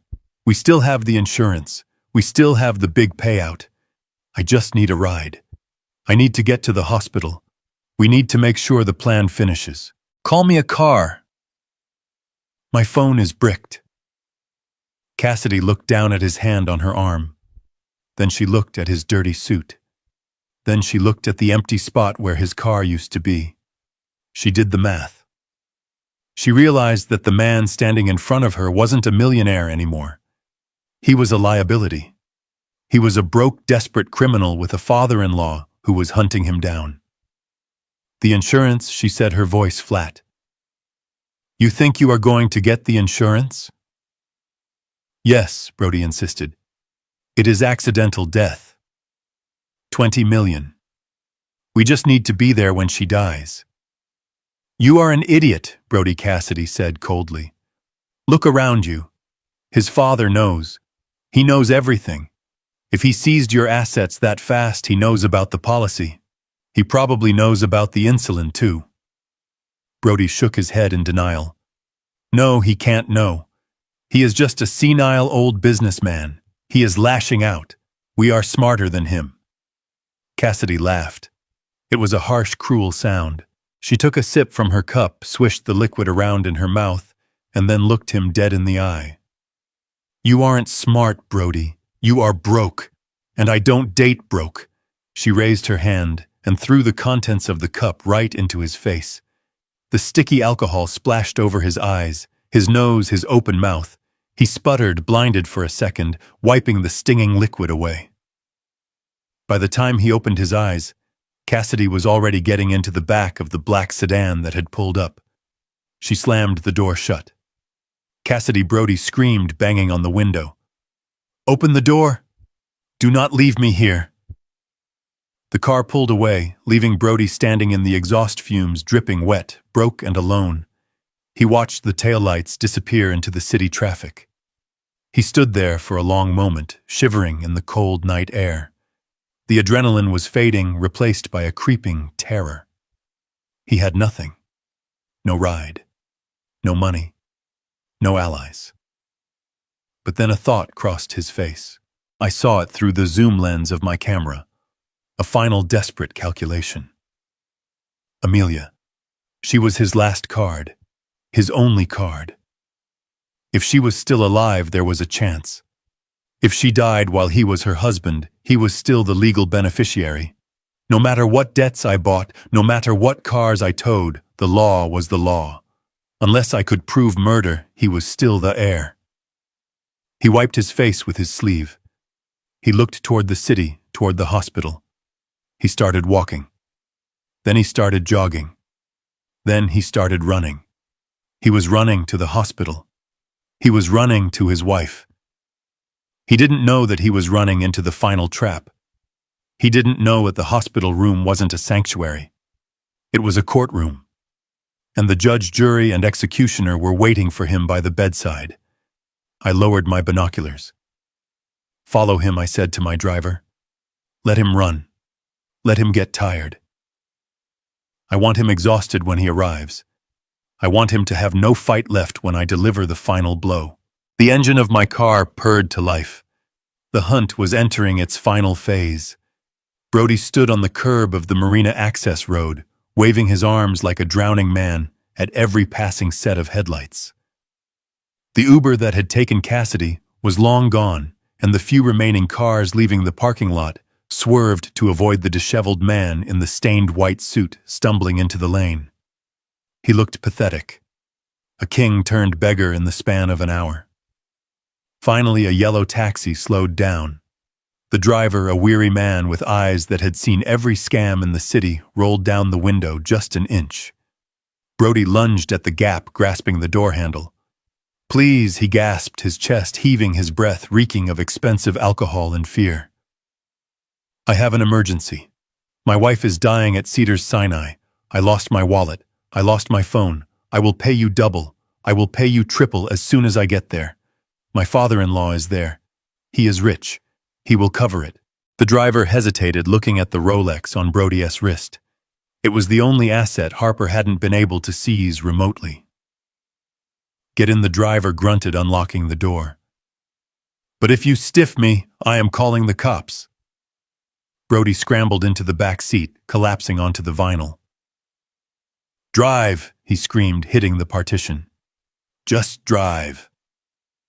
I watched the taxi pull away from the curb through the lens of the security camera mounted at the marina gate. I put down my tablet and leaned back in the uncomfortable hospital chair next to Amelia's bed. The stage was set. The players were in motion. Now all I had to do was wait for the final act. I looked at my daughter. She was still sleeping, the deep chemical sleep of the coma, but her color was better. The monitors were steady. The nurse Inez, the one who had helped save her life, was sitting in the corner quietly updating charts. She looked at me with a question in her eyes. He is coming, I told her. When he gets here, do not say a word. Just watch. 20 minutes later, I heard the commotion in the hallway. It started at the nurse's station, shouting. The heavy thud of running footsteps. Brody wasn't just walking, he was sprinting. He had stiffed the taxi driver, jumping out of the moving cab at the emergency entrance and running through the sliding doors before the driver could even put the car in park. He had probably shoved past security using the same dying wife excuse he had used on the boat. It was his golden ticket. His get-out-of-jail-free card. The door to room 402 flew open with a bang that made the monitors jump. Brody stood in the doorway, framing himself like the tragic hero of a melodrama. He looked like a train wreck. His hair, which had been perfectly coiffed 3 hours ago, was a bird's nest of sweat and wind. His white linen suit was gray with dirt from the dock, stained with champagne and spotted with the sticky residue of the drink Cassidy had thrown in his face. He was panting. his chest heaving up and down so hard I could hear the wheeze in his lungs. He scanned the room wildly. His eyes landed on the bed. He saw the rise and fall of Amelia's chest. He saw the monitors beeping steadily. She was alive. For a split second, I saw the disappointment flash across his face. It was micro-expression, a tiny flicker of the eyelid, a tightening of the jaw. He had wanted to walk into a morgue. He had wanted to walk into a room where his problems were already solved. But she was alive, which meant he still had work to do. He still had to play the part. He threw himself onto his knees at the foot of the bed. He let out a wail that sounded more like a wounded animal than a grieving husband. "Oh God," he sobbed, crawling forward on the linoleum floor. "Oh God. Tobias, it is a nightmare. You have to help me, I have been robbed." I sat perfectly still, my hands folded in my lap, my face a mask of granite. I watched him crawl toward me. He smelled of fear. He smelled of stale wine and salt water. "They hacked me," Brody cried, grabbing the metal rail of the bed, pulling himself up. "I was at the chapel praying just like you said. I went to get a coffee and my cards didn't work. My phone died. They stole my identity, Tobias. Someone wiped me out. They took the house account. They took the car. I had to run here. I had to beg for a ride." He looked at me, his eyes wide and bloodshot, pleading for me to buy the lie. He was banking on my ignorance. He thought I was just a grief-stricken old man who didn't understand technology, who would believe that hackers could tow a car and foreclose on a house in the middle of the night. But more than that, he was banking on my love for Amelia. He thought that even if I suspected him, I wouldn't make a scene while she was lying there. He thought he could use her body as a shield. "How is she?" Brody whispered, reaching out a trembling hand to touch Amelia's leg. "Is she? Did the doctor say anything?" I stood up. I moved slowly, deliberately, unfolding my frame until I was towering over him. I didn't look at Amelia. I looked directly into his eyes. "Don't touch her," I said. My voice wasn't loud. It didn't need to be. It was the voice I used when I fired a CEO. It was the voice I used when I killed a merger. It was absolute. Brody froze, his hand hovering inches from the blanket. He looked up at me, confused. "Dad," he stammered. I am just worried. What is going on? Why are you looking at me like that? I told you I was hacked. We need to call the bank. We need to call the police." I took a step closer, invading his personal space, forcing him to step back. "You weren't hacked, Brody," I said, my voice cold and hard as ice. "You were liquidated." He blinked stupidly. "Liquidated? What do you mean?" "I mean nobody stole your identity," I said. "I bought it."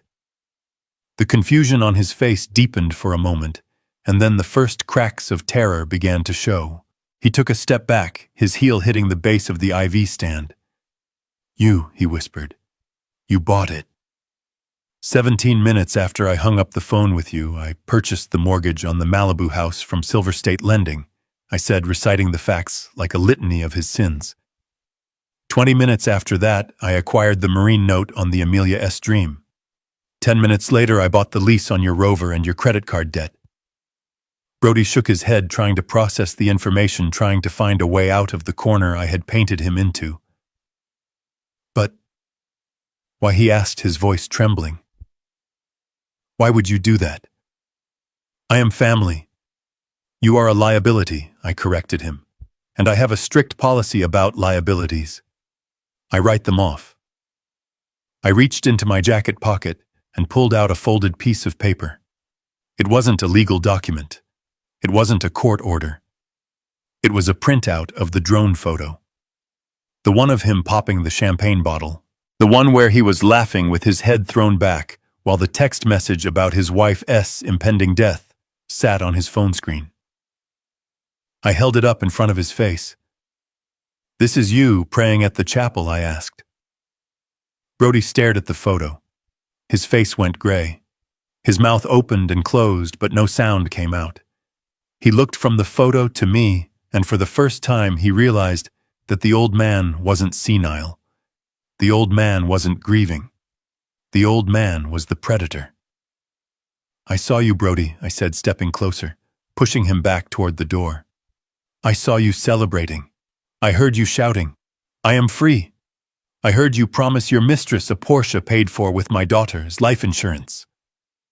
Brody's eyes darted around the room, looking for an exit, looking for a weapon, looking for anything. That is out of context," he sputtered, desperate. I was drunk with grief. I didn't know what I was doing. Cassidy, she manipulated me." "Cassidy is gone," I said. "She left you on the dock. She took the necklace, Brody. Sarah's necklace. The one you stole from my daughter's neck before you pushed her down the stairs." The accusation hung in the air. I hadn't just accused him of fraud. I had accused him of attempted murder. He flinched as if I had hit him. "I didn't push her," he screamed, his voice cracking. "It was an accident. She fell. You can't prove anything. You are crazy. You are a crazy old man who is trying to ruin me." I smiled. It wasn't a nice smile. "You are right, I can't prove you pushed her. Not with a video. But I can prove you drugged her." I pulled out the second piece of paper. The lab report. I shoved it into his chest. "Insulin, Brody," I said. "Exogenous insulin. High levels. Enough to cause a hypoglycemic crash. Enough to make a healthy woman stumble and fall. We know about the injections. We know about Cassidy. And the police are downstairs right now taking a statement from the nurse who drew this blood." Brody crumpled.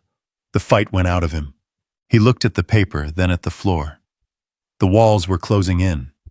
He realized there was no insurance money coming. There was no house to go back to. There was no boat to sail away on. "You ruined me," he whispered, looking up at me with pure hatred. "You took everything." "I didn't take anything," I said, my voice dropping to a whisper. "I just repossessed it. You were never the owner, Brody. You were just a squatter, and now you are evicted." He looked at Amelia one last time. A flash of something dangerous crossed his face. Desperation. If she was dead, he couldn't be divorced. If she was dead, the testimony would be harder. He took a step toward the bed, his hands curling into fists. "She is my wife," he hissed. "I have rights. You have the right to remain silent," I said, and then I signaled to the corner of the room. "You are not hacked, Brody," I said, "and you are not a husband anymore. You are just a man who missed a payment." I pointed to the door. "Get out." But he didn't move. He lunged. Oh, not at the door. At Amelia. He realized in that split second that she was the only witness who could send him to prison for life. If he could just pull a plug, if he could just create a crisis, he might still have a chance. He screamed a primal sound of rage and threw himself toward the bed, his hands reaching for the ventilator tube. But he never made it, because he forgot one thing. I wasn't alone in the room. Brody never touched the ventilator.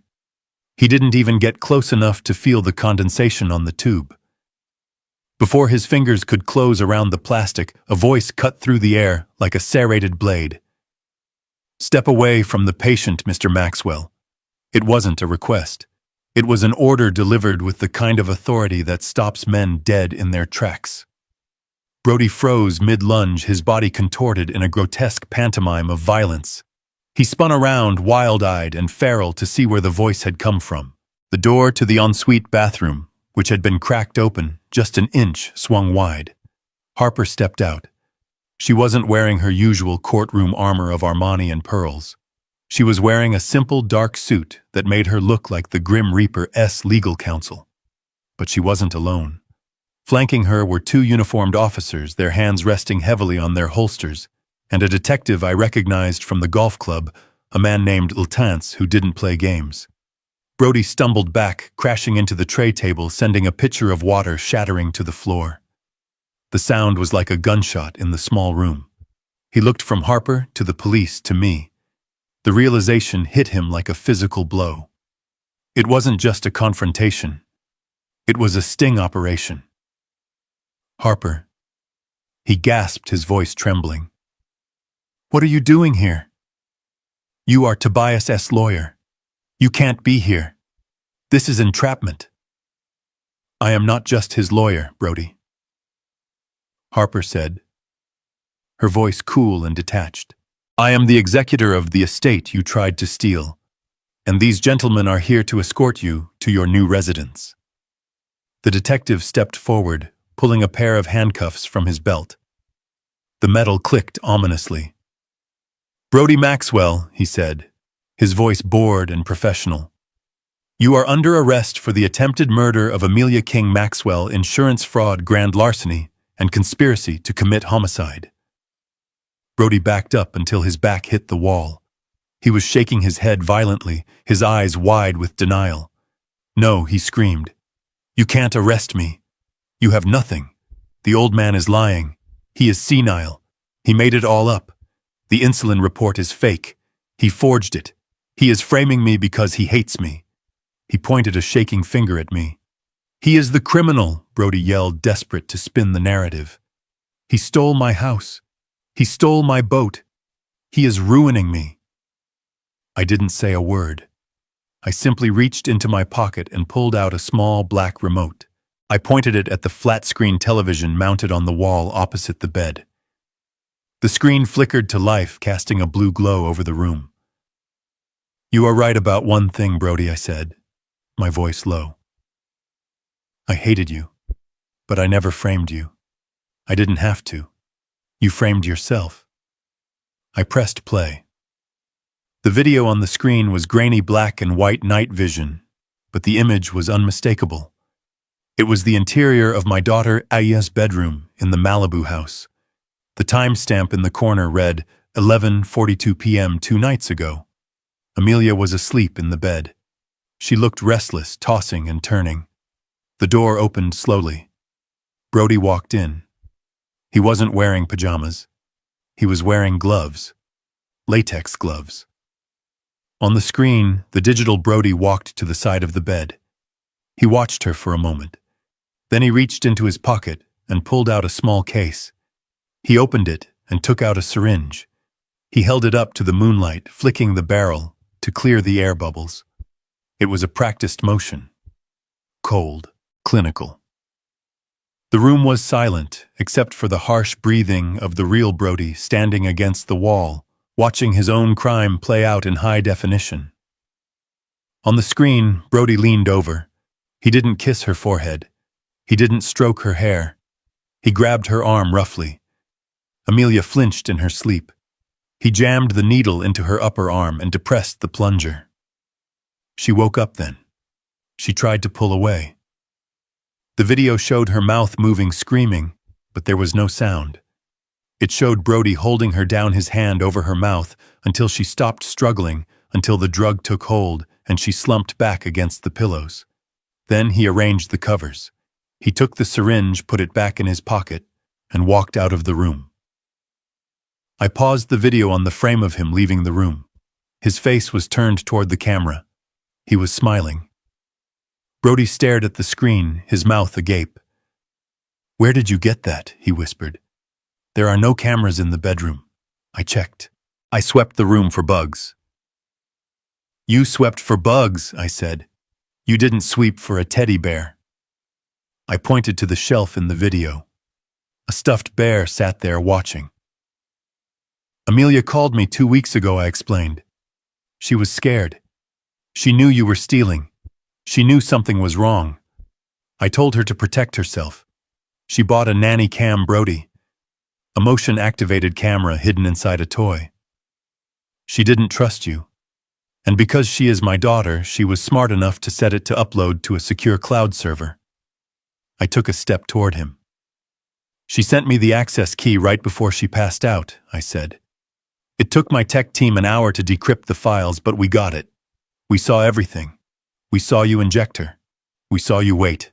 We saw you drag her out of bed an hour later when she could barely stand and walk her to the stairs. Brody looked at the TV, then at me. The denial was gone. The arrogance was gone. All that was left was the raw, ugly face of a cornered animal.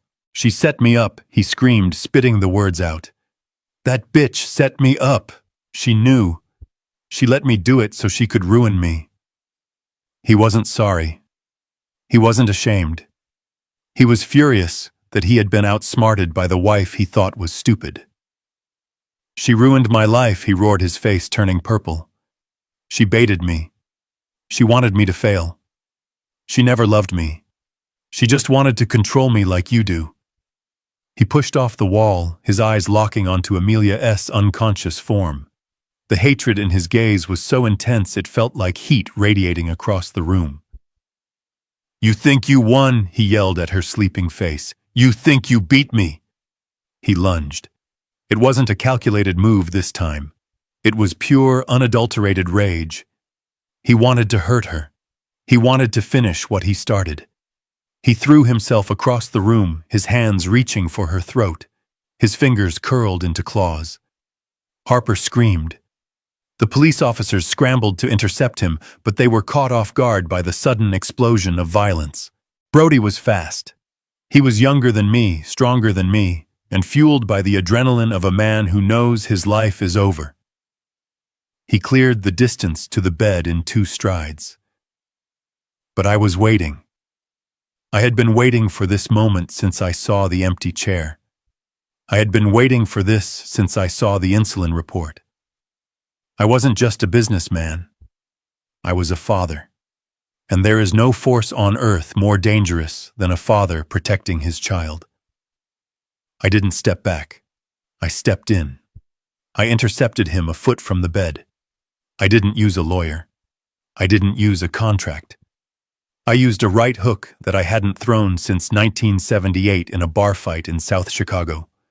My fist connected with his jaw with a sickening crack. It was the sound of justice. It was the sound of a debt being paid in full. Brody's head snapped back. His momentum stopped dead. He crumpled to the floor, crashing into the IV stand, tangling himself in the tubes he had tried to weaponize.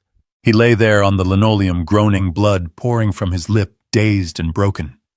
I stood over him, rubbing my knuckles. My hand hurt. It was a good hurt. The officers were on him in a second, dragging him up, slamming him against the wall, cuffing his hands behind his back. Get him out of here, I said, breathless but steady.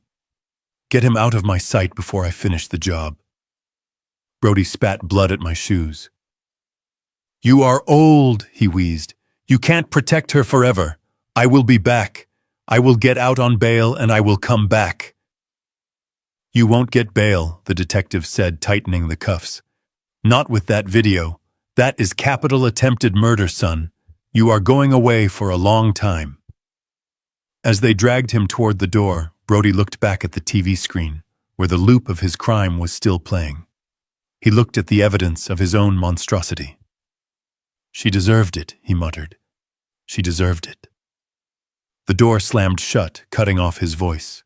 The room fell silent again, save for the steady beep of the monitor. I turned back to the bed. I expected to see Amelia still sleeping, still unaware of the violence that had just erupted around her. But her eyes were open. They were glassy and weak, but they were open. She was looking at the door where her husband had just been dragged away. She was looking at me. And in her eyes I saw a fire that matched my own. She hadn't just survived. She had witnessed. Dad, she whispered, her voice a dry rasp that sounded like sandpaper. I rushed to her side, grabbing her hand. Amelia. Honey, do not try to speak. You are safe. He is gone. She squeezed my hand. Her grip was weak, but it was there. I heard him, she whispered. I heard everything. She tried to sit up, wincing as the pain hit her. He didn't know, Dad, she said, tears forming in her eyes. Know what, honey? I asked, brushing the hair from her forehead. The insulin, she gasped. He used so much. But he didn't know. She looked at me, and the revelation she was about to make terrified me more than the knife or the needle. He didn't know I was pregnant, she said. The world stopped spinning. The air left the room. Pregnant. I have gestational diabetes, she wept. My blood sugar. It was already unstable. The insulin. It didn't just hurt me, Dad. It killed the baby. The sob that ripped from her throat was the sound of a heart breaking in real time. He killed his own child, she screamed, and he didn't even know it. I stood there frozen. The victory, the financial ruin, the arrest, it all turned to ash in my mouth. Brody hadn't just tried to kill his wife. In his greed, in his ignorance, he had murdered his own unborn child. The monster was gone, but the damage he left behind was infinite. The impact of my fist against Brody's jaw sent a shockwave up my arm that rattled my own teeth. It was a sensation I hadn't felt in 40 years since I fought my way out of the Chicago stockyards. It wasn't the clean, sterile victory of a lawsuit. It was dirty. It was visceral. It was the only language a man like Brody understood. He crumpled to the floor like a puppet whose strings had been cut, tangling in the wires of the machines he had tried to weaponize against my daughter. The police officers were on him instantly. Their knees pressed into his back, pinning him to the cold linoleum. The handcuffs clicked shut with a sound that signaled the end of his freedom, but the room was still vibrating with the violence of the moment. My chest heaved. I rubbed my bruised knuckles, staring down at the man who had turned my life into a nightmare. He was spitting blood, groaning, trying to lift his head to shout more lies, more denials, more poison. But then a sound cut through the chaos. It wasn't a scream. It wasn't a siren. It was a voice. Weak and raspy, but filled with a cold, terrifying clarity. Brody. The room froze. The police officers stopped moving. Harper gasped. I turned slowly toward the bed, my heart hammering against my ribs. Amelia's eyes were open. She wasn't looking at me. She wasn't looking at the ceiling. Her gaze was locked on the floor, on the man bleeding onto the tiles. Her eyes were not the eyes of a victim anymore. They were the eyes of a judge. They burned with a fire that had been forged in betrayal and tempered by grief. She had been awake. She had been listening. She had heard his tantrum, his confession, his attempt to finish the job. Brody twisted his neck, straining against the officer's grip to look at her. His face was a mask of shock, and for a fleeting second, a twisted kind of hope. Amelia, he wheezed, blood bubbling on his lips. Baby, tell them I love you. Tell them it was an accident. Amelia slowly pushed herself up. She winced as the movement pulled at her IV lines, but she didn't stop. She wanted him to see her. She wanted him to see that he had failed. You forgot one thing, Brody, she said, her voice gaining strength with every word. You thought you were so smart. You thought you planned the perfect crime. You researched the insulin. You knew it would disappear from the blood. You knew it would look like a faint. She took a breath, a ragged sound that tore at my soul.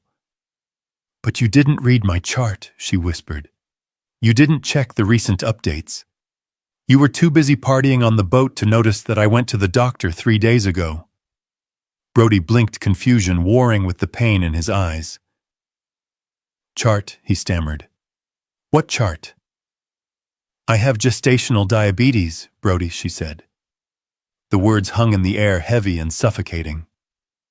My blood sugar is monitored constantly.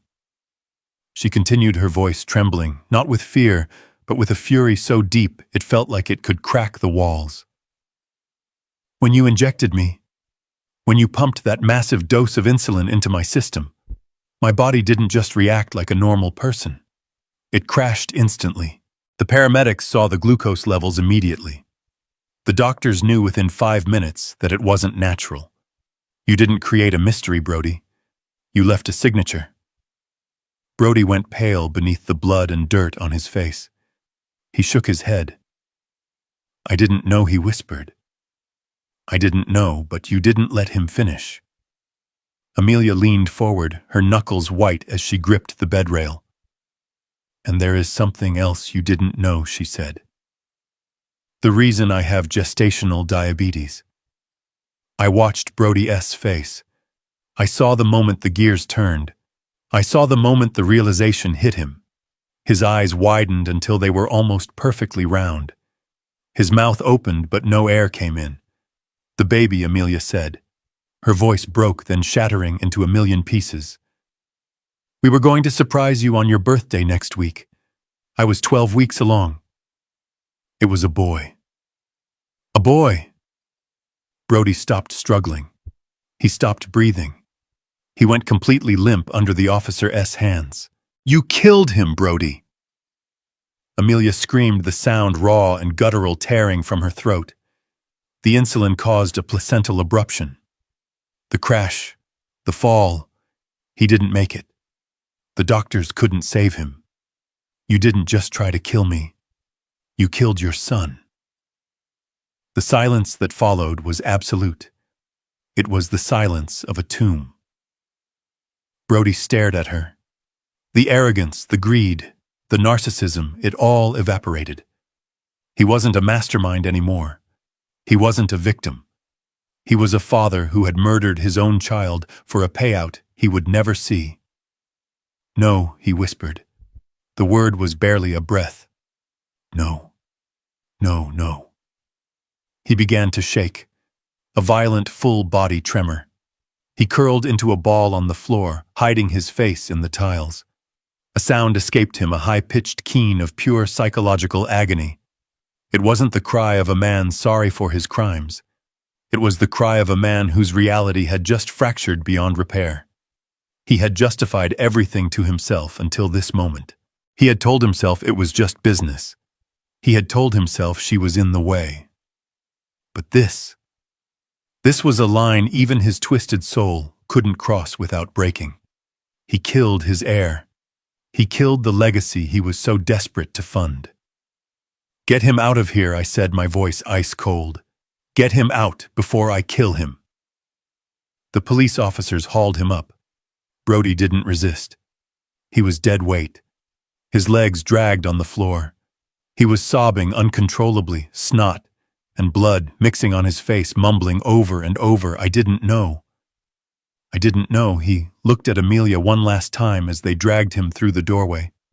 His eyes were empty holes. He was a broken man. He was a shell. Amelia didn't look away. She watched him go. She watched the father of her dead child be dragged away to a cage.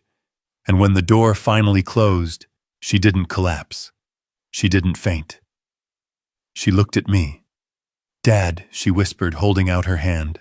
I rushed to her, wrapping her in my arms, burying my face in her hair. I held her as she finally let go as the sobs racked her body. I held her and I promised myself that I would spend the rest of my life making sure she never felt pain like this again. He is gone, honey, I whispered. He is gone and he is never coming back. But the victory felt like ash in my mouth. We had won. We had destroyed him. But the cost was too high. A life that never got to begin. A grandson I would never hold. I looked at the closed door. Brody Maxwell was going to prison. But that wasn't enough punishment. I knew that for the rest of his life, every time he closed his eyes in his cell, every time he tried to sleep, he would see this moment. He would hear her voice. He would know that he didn't just lose the money. He killed the only thing that could have ever loved him unconditionally. And that, I realized with a cold, grim satisfaction, was a hell far worse than anything I could have designed. The door clicked shut, and the silence that followed was heavy, not with peace, but with the crushing weight of a tragedy that could never be fully undone. Brody was gone, dragged down the hospital corridor, kicking and screaming, leaving a trail of blood and shattered promises. The district attorney assured me later that night that he would never see the outside of a prison cell again. In the state of California, The murder of an unborn child during the commission of a felony carries a special kind of weight. They called it fetal homicide. I called it the end of the line. There would be no plea deals. There would be no parole. Harper made sure of that. She buried him under a mountain of evidence so high he would need a climbing axe just to see the sun. But Brody wasn't the only loose end. Cassidy, the woman who had injected the poison thinking she was earning a Porsche, tried to run. She was smart enough to leave the marina, but she wasn't smart enough to outrun my network. She made it as far as Los Angeles International Airport. She was sitting in the first-class lounge sipping a mimosa with a one-way ticket to Dubai in her purse when airport security tapped her on the shoulder. She tried to play the innocent victim. She tried to cry on cue, but when they opened her carry-on bag, the sparkle of diamonds ended her performance. She had my wife's necklace wrapped in a pair of socks. She also had 3 watches and a platinum bracelet she had pilfered from my daughter Az's jewelry box during her shifts as a nurse. Grand larceny, accessory to attempted murder, conspiracy. She was booked before her flight even boarded. When they handcuffed her, she didn't ask for a lawyer. She asked if she could keep the miles. That was the kind of soul we were dealing with. A vacuum wrapped in skin. In the weeks that followed, I went to work doing what I do best. Liquidation. I treated Brody's life like a failing company that needed to be stripped for parts. I didn't want his things. I didn't want the money I recovered. It was tainted. It felt dirty in my hands. I sold the Malibu house. The fortress of lies where he had tried to kill my daughter went to a tech billionaire for a loss, and I didn't care. I sold the Range Rover to a scrap dealer just to watch it get crushed into a cube of metal. And the yacht. The Amelia's dream. The vessel where he celebrated while my daughter lay dying. I had it hauled out of the water. I could have sold it for millions, but I couldn't bear the thought of someone else sailing on that cursed deck. I donated it to a marine biology institute to be stripped and sunk as an artificial reef. It sits at the bottom of the Pacific now, a home for fish and coral, a better purpose than it ever served under Brody's command. The proceeds from the sales, every single cent, went to the neonatal intensive care unit at Cedars-Sinai. I bought them new incubators. I bought them monitoring systems.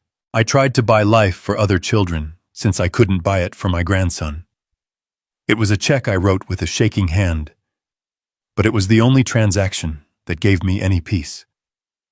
2 months later, Amelia was finally strong enough to travel. Los Angeles had nothing for us anymore. The sun felt cold. The ocean looked like a graveyard. We were going home. Back to Chicago. Back to the wind and the steel and the grit, where we belonged. On our last day, I wheeled Amelia out to the terrace of the rental house we had been staying in during her recovery. She sat in the wheelchair, a blanket over her legs, looking out at the vast, indifferent ocean. Her hair was growing back, covering the scars from the surgery, but the shadow in her eyes was permanent. She was thinner, harder. The naive girl who believed in fairy tales was gone. In her place was a woman who had looked into the abyss and survived. She took a deep breath of the salty air and didn't look at me when she spoke. "You were right, Dad," she said, her voice soft but steady. "You tried to warn me. You tried to tell me about him. I didn't listen." I put my hand on her shoulder, squeezing gently. "We don't look back, Amelia," I said. "We only look forward." She turned her head and looked up at me. Her eyes were dry. She had run out of tears weeks ago. "He loved the money," she said. "He loved the lifestyle. He loved the idea of me, but he never loved me. Not for a second." She paused, looking down at her empty ring finger. "Money doesn't buy loyalty, does it, Dad?" she whispered. "It just rents people for a while. And when the rent runs out, they turn on you." It was a hard lesson. The hardest lesson. I looked at the horizon, thinking about the empire I had built, the fortune I had amassed. I had spent my life believing that wealth was a shield, that it could protect the people I loved. But I had learned that gold attracts dragons. It attracts predators who smile with too many teeth. No, honey, I said, kneeling beside her chair so I could look her in the eye. Money doesn't buy loyalty. It doesn't buy love. It can't buy back time, and it certainly can't buy back what he took from us. I took her hand in mine, feeling the strength returning to her grip. But money is a tool, Amelia. It is a hammer. And if you know how to hold it, you can use it to build a wall to keep the monsters out. Or you can use it to crush them when they try to get in. She nodded slowly, understanding dawning in her expression. Money bought the lawyers, I said. Money bought the investigators. Money bought the debt that trapped him. Money didn't save you from the fall, Amelia, but it bought the justice that buried him. Never apologize for having it. Just never forget what it is for. It is a weapon, and you need to be the one holding the handle, not the blade. She looked at me, and for the first time in months, I saw a flicker of the old Amelia. But it was different. It was tougher. She wasn't just my daughter anymore. She was a survivor. Let's go home, Dad, she said. I am done with the sun. We flew back to Chicago that afternoon. We left the ghosts in California. Brody Maxwell is currently sitting in a 6x8 cell in a maximum security facility in the desert. He spends 23 hours a day alone. He has the rest of his natural life to think about the Porsche he never got and the son he murdered. Every appeal Harper files a motion to block. Every parole hearing I will be there. He is my project now, my eternal investment. As for me, I am back in my office overlooking the Chicago River.